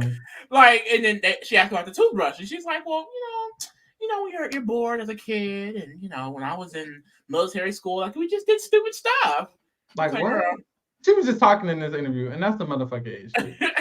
The one of the good parts was she was watching the goodbye messages, and Nicole's goodbye message was just like, "Oh, thank you for helping me." She was being real sweet, and Shannon started tearing up a little bit. And Julie's like, "I mean, what's the tea? Like, what's going on right now?" And she just says she feels like Nicole is a really strong person, and she feels like Nicole speaks her mind, and she likes that, and she just really, really likes all of the qualities about Nicole. And it's like, damn, that's mother right there. Mother ate that. And it's clear. And like I was saying earlier, like this is like the third time in a row, like Nicole has given like a really, well, not the first time she couldn't, but the second time in a row that she's given a really good Goliath speech. Like she really is racking up jury votes. Yeah, she really, really is. It's gonna be interesting. You would think how she doesn't win this game. But I do feel like a lot of her, and I was thinking this when I saw it, I was like, her jury vote, Shannon is a locked-in jury vote against anybody in that house but a Chilltown member. So it's like, I feel like Nicole sat next to the wrong person, and in a different situation, she could have probably gotten Shannon's vote, maybe even Mike's vote, maybe the other Chilltown members' vote. But we see what happens. Period. After this, we talk about their relationship, the Shannon and Will relationship. Shannon's like, it's gonna go where it goes. Woo, blah, blah, blah, blah, blah. Then they bring out her parents. Yay. Then we get to the HOH competition. The HOH competition is higher and lower. And this gave me like flashbacks, bitch, because they used to do this comp a lot, and then they just stopped doing it altogether. But I really liked this competition. It was cute, and it ended up coming down to Mike, Kent, and Nicole. This is like the second time Nicole's made it to the end of the comp, but she ends up getting third. And then it comes down to Mike and Kent for the tiebreaker. And Mike has made it to the end of 2 comps as well. And the tiebreaker question was like, how much was the groceries that they gave them that week? And Kent ends up winning the HOH. So we know going into this next week, Kent is going to be the HOH. And it's once again, because like last week I wanted Shannon to win over Hardy. This week I wanted Mike to win over Kent. So it's just like, oh my God. Yeah. Like, I know if there were Chilltown fans at this time, I know they were sick. Yeah. Like, these people cannot win. And doesn't that always happen? The people in the minority cannot win a competition to save their fucking life. Like, what the hell? Even when they get so close. It's like, how did they literally get second in the HOH twice? They won the first one, then they got twice second, and they went home when they lost. It's like, oh God. It sucks because I feel like I pay it worse when it's second place than it is if it's just a minority that flops, there's nothing I can do for you, babe. When they're getting second, it's like, wow, you were right there. There's so many instances where someone who got second in the HOH goes home that week. Shannon just did it last week. It just happened with Shannon. If I get second and go home, I would be so over it. I just think about I know it happened with Lee. It happened so many times, and it's like, God damn, bro, this is so unfortunate. Gee whiz. But let's get into these motherfucking player ratings or whatever. Oh, we didn't rate Shannon yet. Let me erase that. Boom. Lee. Shannon just went home. How would you rate Shannon as an overall player? Girl, it has to be a 1. Like, does it even have to be that?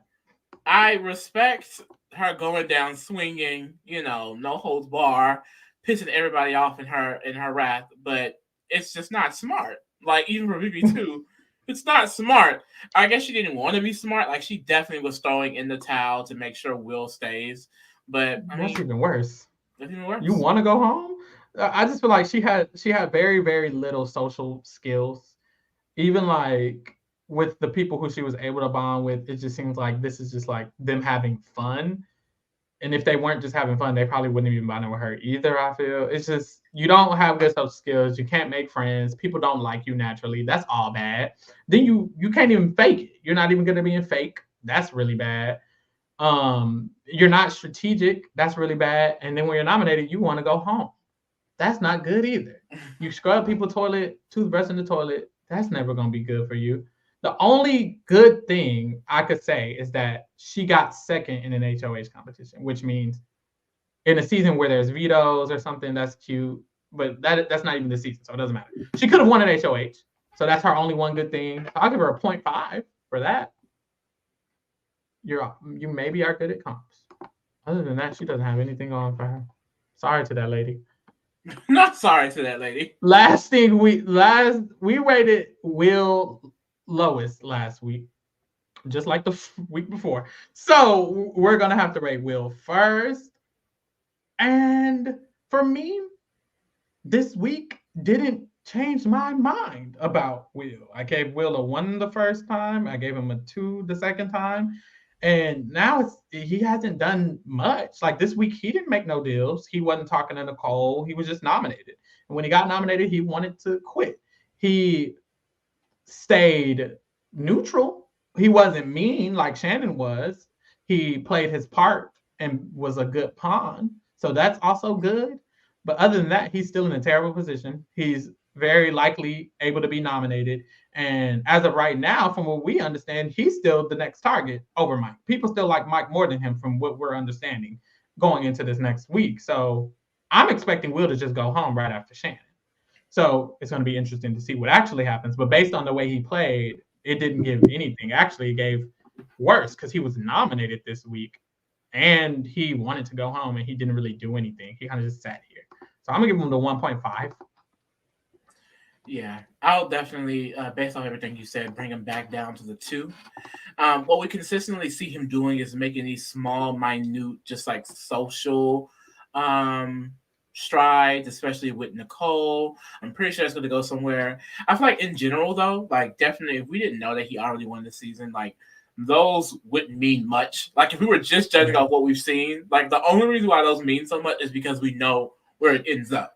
Yeah. But like if we were watching this for the first time, like you're right. Like I would definitely think he has no chance. I do feel like the way I'm perceiving it, he is at least on the same level or even slightly better than Mike, because I feel like we have gotten some more negative Mike conversations, and there hasn't been too much about Will. And Mike has been doing good at these competitions where Will hasn't. Mm-hmm. So I do feel like it's still like a 50-50 chance between the two of them, which it was not like week 1. If this was week 1, Mike versus Will, then I do think Will would have went home easily, but he's done some work over these last few weeks. So I'm interested to see when it fully turns around for him. Me as well, because we're not there yet. He's still at the bottom. He's been at the bottom of our list the whole time. But how you feeling about Mike? Yeah, I just feel like the negative about Mike is that he continues to attach himself to Chilltown, which is his biggest flaw. Like I think that Mike himself has a, pretty sociable personality. It seems like he's able to kind of like hold a conversation or naturally just be around anyone in the house. But it seems like they're not able to fully attach themselves to it because they know he goes right back at Chilltown at the end of the day.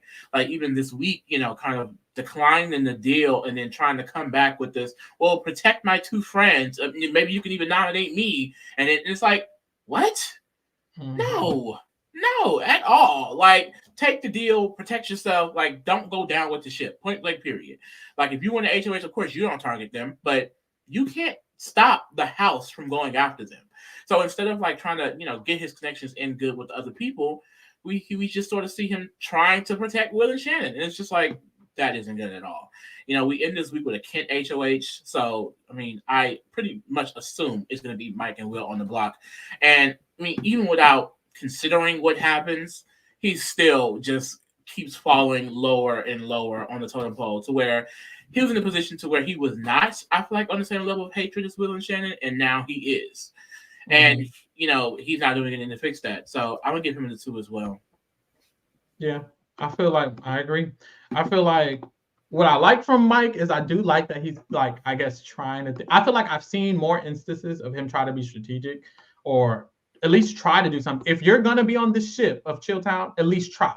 And I like that Mike is trying. Like he did offer Hardy a deal. He made it make sense. Well, he didn't make it make sense to Hardy, but it made sense in general what he was pitching. It was a good pitch in general. I like that he even tried. I like that he's playing strategically when not many people are. So even though he's going down with the ship, which is terrible, at least he's trying to make the ship stay afloat. And I feel like versus like Will and Shannon, they just sitting there. Like, what are y'all doing? So I like that. But like you said, he was more like to them, and now he's not. because he's just been riding with them, trying to save them when he could be trying to save himself and himself only. But instead, he's trying to save everybody or just them, and it's like that's not doing anything for you, babe. We know Kent's HOH. He's probably getting nommed. It's the two. It's the two for me. Period. Kent. I mean, Kent's HOH. Congratulations to him. I'm a little bit surprised, but I gave him a 3 last time because it didn't seem like people actually liked him or he was actually too ingratiated with this group. But now he's in the other people alliance, and it's only 5 of them. Krista's not even in that. And if that 5-person alliance is going to make it to the end of the game, then that's good because he's a part of it. And it's unlikely for the other side of the house to win any HOHs. So I don't see how he doesn't just get to the end of the game. Honestly. I was going to say, I think that Krista is a part of it. It's just that he's saying because she's doing all of that, I don't actually see her. He don't see her a part of it. Yeah, but that's the thing. When they keep listing the people, I mean, they still not listing Krista. Like, who is that? Him and Bunky. But I mean, shit, that's half the alliance. I was going to say, but the only person who listed the alliance was Kent, and that's it's semantics. Never mind. Yeah, but yeah, I see what you're saying. But Kent is part of the alliance, and he doesn't feel like Krista's in it. Bunky doesn't really feel like Krista's in it. That sentiments kind of get tossed around. I feel like Nicole might agree as well. So within the alliance, I still feel like he's closer to that 5 people, and Krista being on the outs of the alliance in general. So I feel like he's in a good position in that sense, and he's actually in an alliance in that sense. So I like all of that for him, and he's the HOH, so I like that too. And we know this week he has this relationship with Bunky that's more of a duo. So he kind of has a duo, and then he kind of has an alliance with that duo within it. So I like all of those things, but there's a lot of other stuff going on, and I'm not sure about his strategicness anymore. He hasn't really done anything really since week 1. He was just nommed.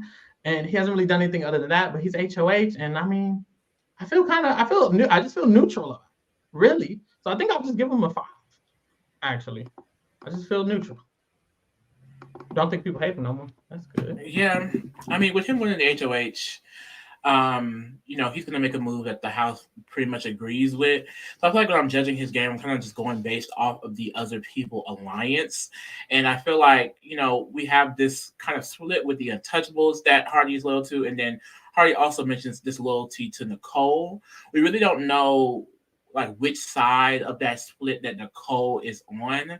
But just in general, I don't feel like any of the like Hardy, Monica, Krista necessarily care or necessarily want to, like, if it gets down to just the other people, I don't see them siding with a Bunky and a Kent, at least not a Kent, because I just feel like he does have this pretty abrasive personality that is, of course, when he's in power this week, is honestly it may get worse, but even if it doesn't, like, he still is going to go back to that position of just like, okay, Kent's the old grumpy man that wants to sit alone and not talk to anybody. So I do like that he has this relationship with Bunky, but I just don't really see a path for him, like, at all. Like, I still don't see how he doesn't go straight home after Chilltown goes, really.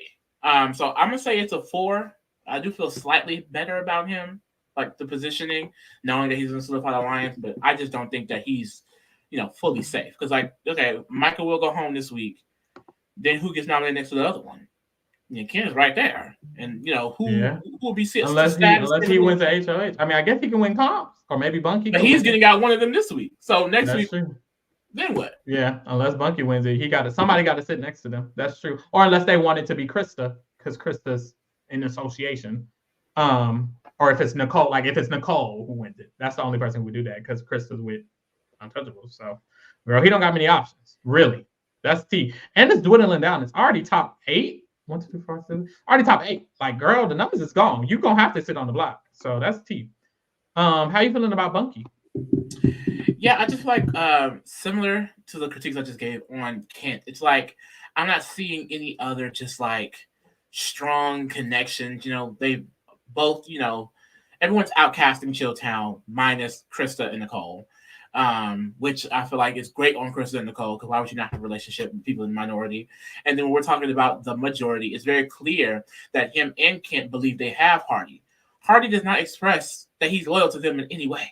You know what I mean? Like he basically told them to chill, and he told Bunky certain things to make him feel like he is kind of in agreement with them, but we know that his closest allies is Krista and Nicole, and Monica through Untouchables and proxy Krista. So I just feel like that leaves Kent and Bunky, unless they're going to go on some insane cop run, on the outs of any potential vote when it gets to the end of just the other people. And because everyone is so gung-ho about targeting Chilltown, it's like, well, then what? Like, it just, to me, it seems like Bunky and Kit are definitely at the bottom of this group because everyone else is so interconnected, or just a better player like Nicole.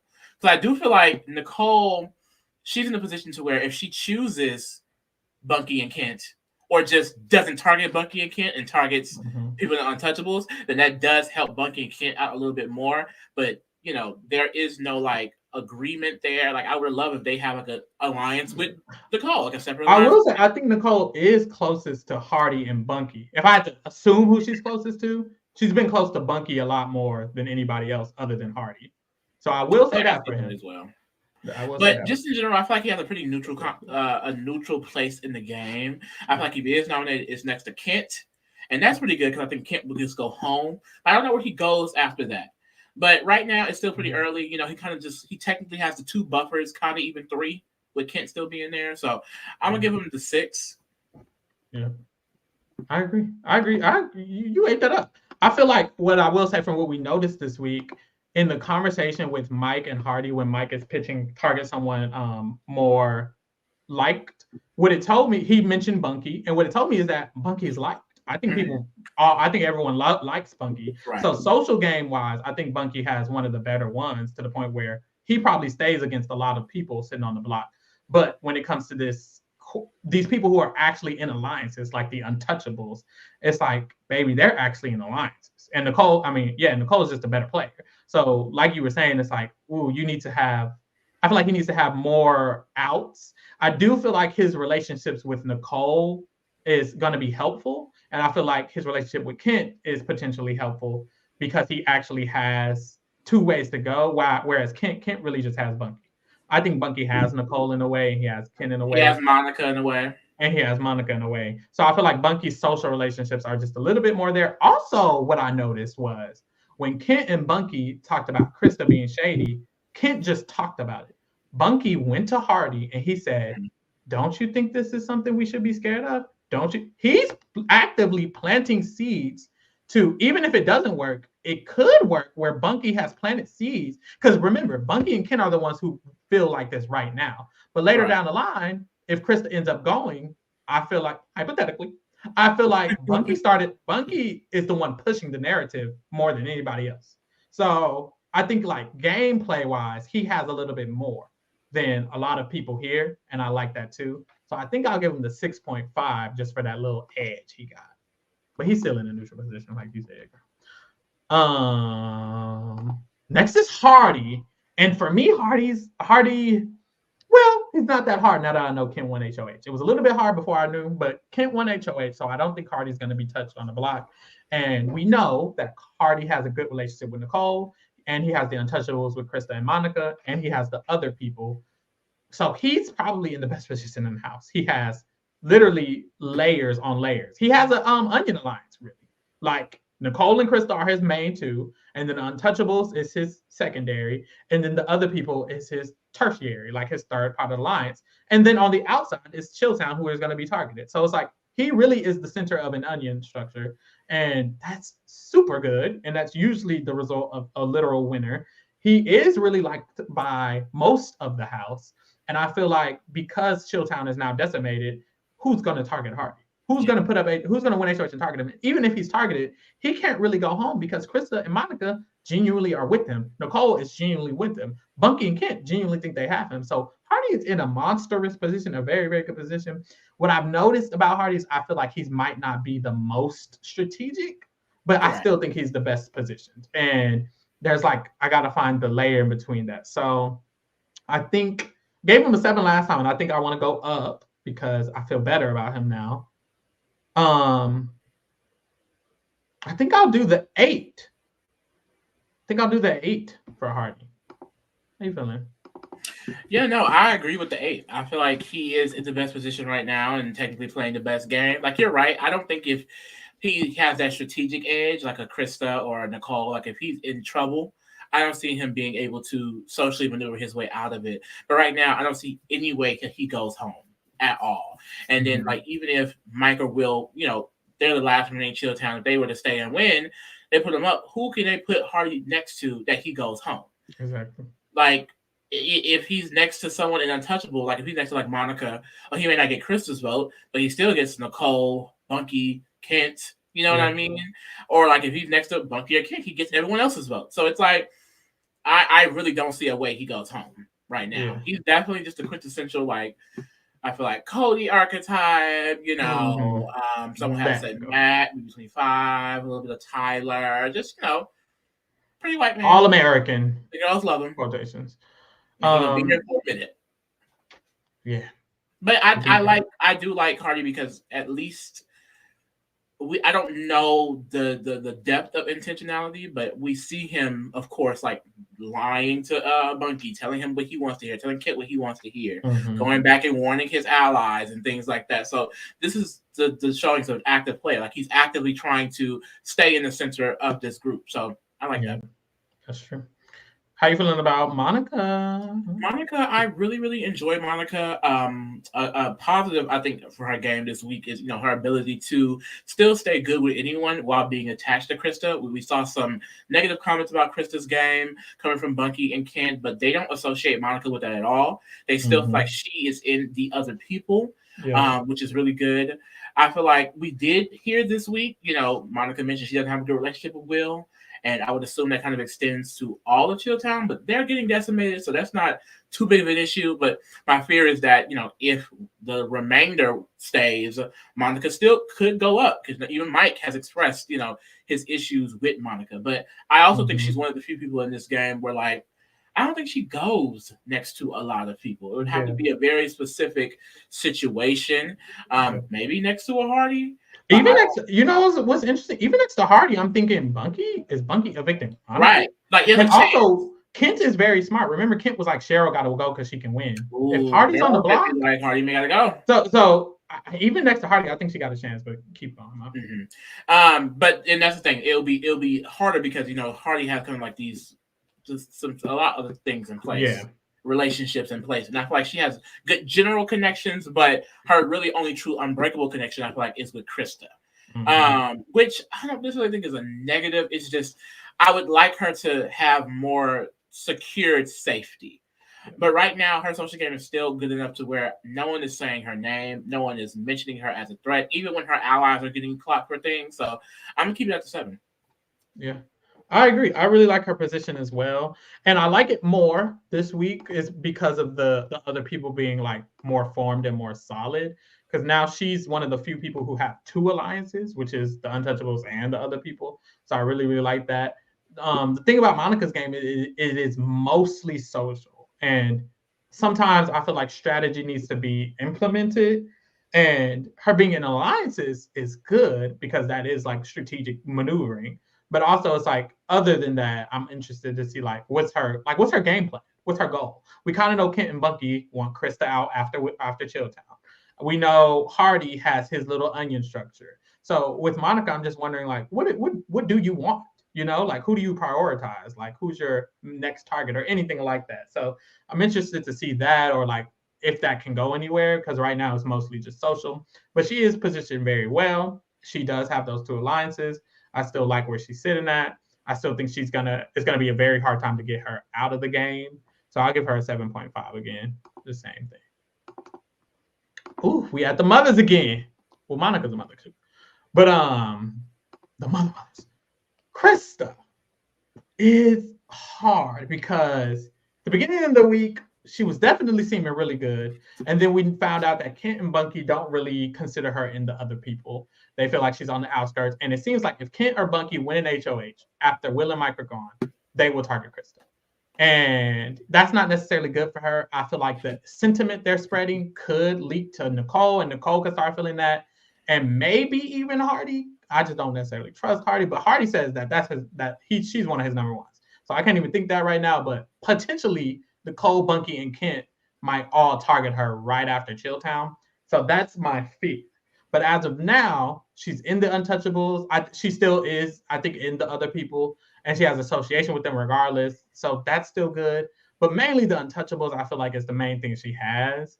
And other than that, it's like I think she's running out of things because Bunky and Kent not feeling her, you know?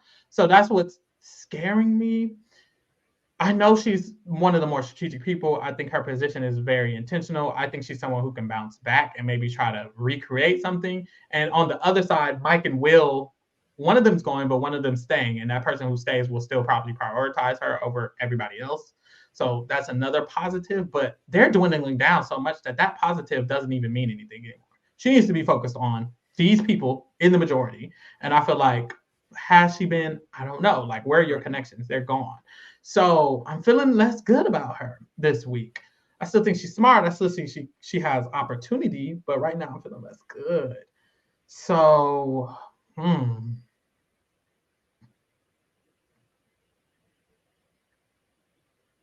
Ooh, because it's it is because it's so less. The other thing is it's only it's top 8. Somebody's going home next week. It's gonna be top 7. Kent and Bunky don't have no choice but to nominate her if they win HOH. And it's like, that's not necessarily good. Like, I don't know. I'm getting scared. Some people not, maybe even Nicole, like, they have to nom one of Chilltown against someone else. And I think 3 of the people might be her. So that's not good. So I'm actually feeling real scared. So I think I'll give her the 6.5. Yeah. Yeah. Yep, I was definitely going for the 6.5 this week. And it's because of everything that you were saying. Like, she was kind of the first iteration of this floater type of strategy. But now Chilltown is gone. Like, there is no 2 sides to play between. The 2 sides now is the Untouchable and the rest of the other people. So it's like she's now forced to this kind of 2-sided game. And what I think she kind of dropped the ball on is solidifying relationships within the majority alliance. Usually what we see is these winners who kind of come from these big majorities, they're set up well in the majority. Cody, Xavier is an example of that. Just a lot. I feel like there's a lot of examples of that. Rachel Riley, she was set up really well in her alliance in 13. Like, a lot of people were set up like kind of in the center or the most prioritized member. And Krista, she failed to do that because of the beef, the beef that Kent and Bunky has with her. And you know, she has Hardy, but Hardy mentions she's co-captain with Nicole. Yeah. Which isn't the best because we're not seeing Kent and Bunky drag Nicole that much anymore. We're seeing them got their eyes on Krista. And I think that's because one thing Nicole does make sure she does, I feel like, is kind of, you know, renegotiate and make sure her bonds are on top. Like, we see her smiling and giggling in basically everybody's face. Or she'll just do like, oh, I'm doing family dinner for everyone, or we're going to talk about this here, and I'm going to, you know, cry with you. You know, I think that she kind of bounces around a little bit more, whereas Krista just kind of have like these general connections very similar to Monica. But now her position is getting clocked, and they're bringing up stuff she did during her HOH week. So it's kind of like revealing itself that her not just going after Chilltown kind of did mess her up strategically in the game, and she's not doing much work to fix that. And I feel like what Bunky and Kent are walking around the house doing I think there's a great possibility it could spread because we're not seeing that relationship between Krista and Nicole too much anymore. And that's dangerous because I feel like Nicole, you know, she's going to continue to be an active player in this game. So she's definitely going to have to wake it up a little bit, but we'll see how that goes. How you feeling about Nicole? Nicole, I feel like definitely she's starting to take more of a back seat. You know, after week 1, I think it kind of forced her to really, really get in the game. And, you know, week 2, we saw her running the shit. And I feel like this week, she took more of a back seat. But I feel like what she is doing is solidifying relationships. Like, we see her in a lot of scenes with Chilltown. We see her in scenes with Hardy going over nominations. We see her talking strategy with everyone and the other people. You know, Kent is the one who revealed that she basically named / solidified the group. So she's clearly still like someone is seen as like a main centerpiece of that group.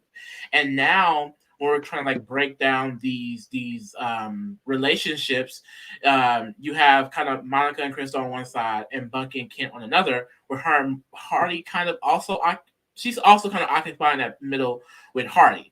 And, you know, definitely if she's able to take Hardy away from Krista, then I think that's like the winning play. But just in general, she's able to maintain relationships with all of them. Whereas you have Krista and Monica kind of at odds with Bunky and Kent. Like I wouldn't be surprised if Hardy did tell them exactly what Bunky and Kent were saying. Yep. And Bunky and Kent are aware that at least Krista is feeling that way, and then Monica, she's seconded at the meeting, so she's her ride or die. It's just, they're kind of, getting involved in that, whereas Nicole is staying a neutral party. What I really, really like about her while she's solidifying her relationships.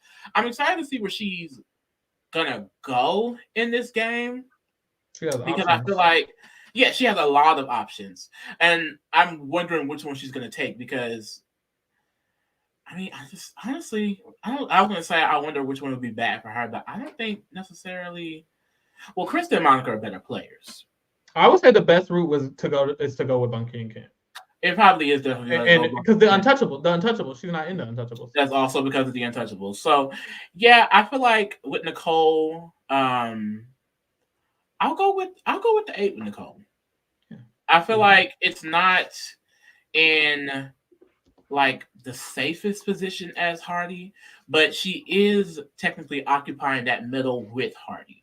I think Bunky and Kent would choose Hardy over Nicole, but she kind of comes as a package deal with Hardy a little bit. And then same with Krista and Monica. Like, even if they're somehow forced to go with Krista and Monica, she has the flexibility to be able to go with them as well. And no one is really saying her name. If by any chance Michael will stay, they have a relationship with Nicole. So I think that she's really covered on a lot of angles. She is, in a position to go with anyone, and no one is looking at her. So, stay.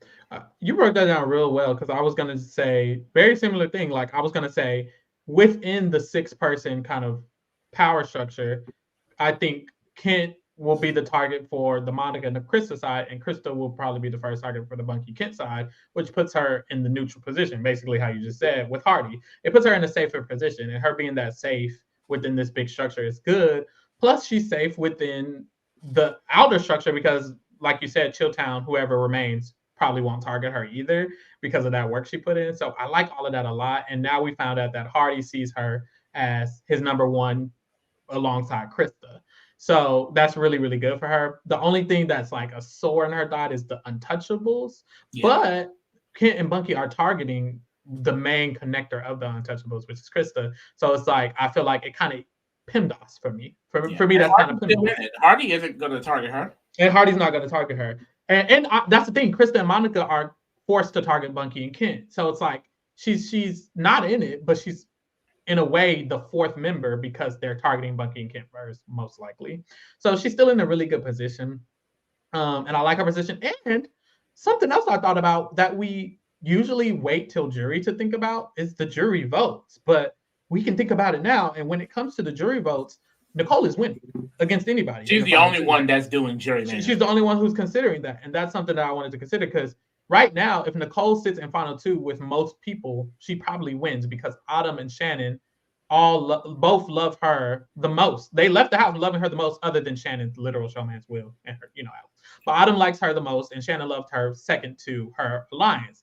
And even Cheryl left with a deal with Nicole, feeling like Nicole's going to get him. And I'm going to make sure that Nicole gets him. And if Nicole went, I was going to get him. She has the best potential to win a jury vote at this point.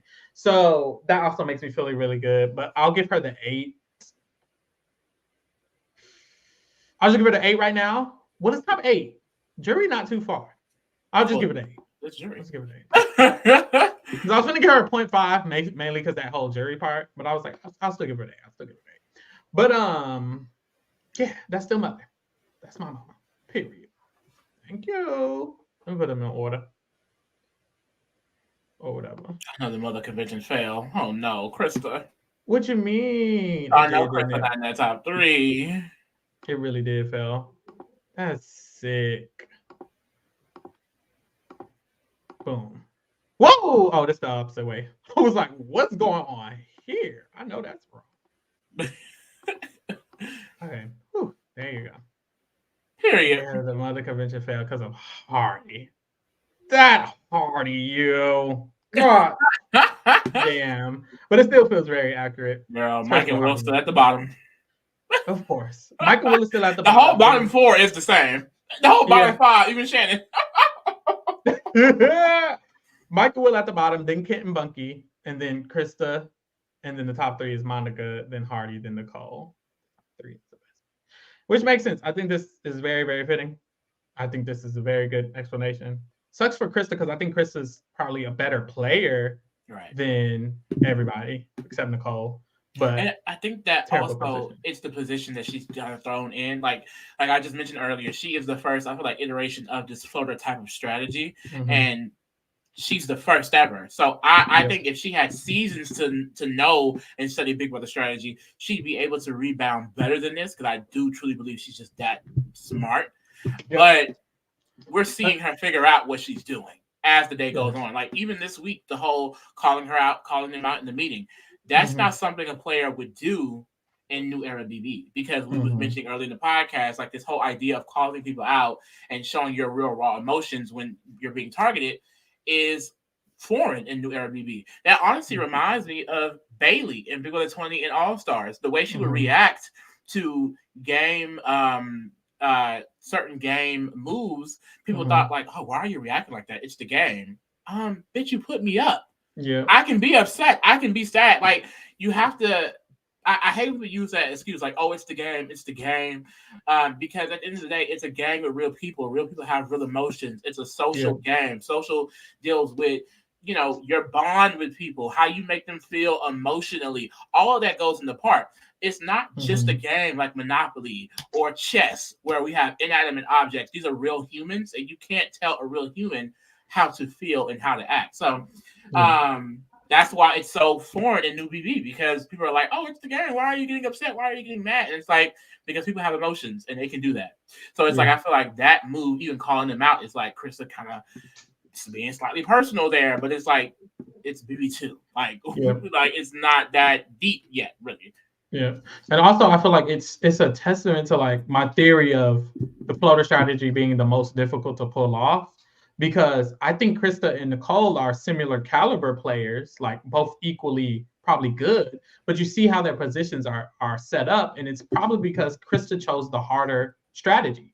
Nicole chose the I'm gonna run these bitches strategy, which is easier, and Krista chose the I'm gonna play in between two sides, which is harder. If Krista would have chosen Nicole's strategy, I don't think Krista would be 6.5 right now. I think Krista would probably be 8. If she just chose I'm gonna go with the other people and I'm gonna run them, Krista would be successfully probably running the other people right up there with Nicole, or maybe even better than Nicole at this point. Because I think Krista's so much more, like a little bit more active these last couple, like the fact that she had the untouchables, it's like, oh, you had that week 2. So I feel like it's the decision she made on how she wanted to play the game. She decided, I'm going to play in between the two people. She could have decided, I'm going to go with this alliance and run it. And if she did, I think she'd be in a better position. And it's interesting because I just think strategy choice is a factor in the game. You can just choose to play a certain type of way. If Derek would have chose to play in between the two sides of Nicole and and that's his main game, it probably would have resulted in a different result, because that's just a more difficult game to play rather than just running bitches. So I think that's also another interesting fact. But hey, here we are. Here she is. That's still mother. Has she Nicole been at the top since we won? Still, she has. Nicole's been at the top since it went 10, 9, 8. So she's going down a little bit, but she's still at the top. She's still mother. As she should be. She's definitely playing the motherfucking game. She should win. I guess we'll see, huh? At this point, I don't see it. The person who's been at the bottom wins, and that's crazy. That is fucking crazy. I can't wait till we're like giving him a higher score than a freaking 3. Yeah. I'm hoping it starts this week, because I'm like, when is it gonna start? He's probably getting nominated this week, so it's probably gotta be the week. Oh, that's it. I'm thinking, when is it gonna start though? God damn. But how does it start? Like, I have so many questions. But we're here, y'all. Stay tuned for the questions to be answered, because we're gonna keep the other people to split right now. Like, does Will kind of get in the middle of that? Like, you know how we keep saying this is like the origin of strategy, and you know how in future seasons, when it dwindles down the minority, they start taking each other out. The alliance starts taking each other out instead of the minority. This is the first iteration of that, I feel. It just becomes, we got to take our shot. We ain't worried about Will no more. Yeah, we got to take our shot first. So we're not going to waste the shot on Will, because and that's the other thing. If I'm Krista and Monica, if we take out Will, Bunky and Hardy, both of them can play HOH. They're gonna take us out. So we have to take them out before they take us, and then vice versa. If I'm Bunky and Kent, if I take out Will, they're gonna take us out with the next HOH. So it's that same strategy that starts happening. And Nicole, in New Era. she got Will at the snap of her fingers, so she ain't worried about So it. she don't even got to worry about it. So I know Hardy gonna gag. I just know Hardy is gonna be like, why I can't think I will? Yep. Yep. So it's probably gonna come to that. But girl, you know what? Now that I think about it, what, girl? That is probably why Hardy doesn't win this game. Because Will does. Like clearly he wasn't. He's not successful in taking out Will. Oh yeah. I feel like that's probably how Hardy goes home because that seems to be his biggest competition at this point. Well, not at this point, but we know who wins it. So definitely, it's gonna be interesting. But y'all tune in because we're gonna uncover the secrets here live. So be here on Thursdays, Tuesdays. We'll still be covering this, and we are covering the traders. If you're a Big Brother fan, there's Big Brother players on the traders. Dan Giesling and Janelle are on the traders. So check out the Traders USA coverage.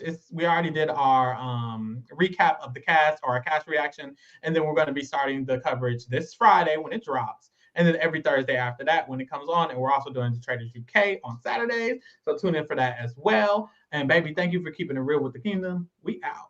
Mwah. Mwah.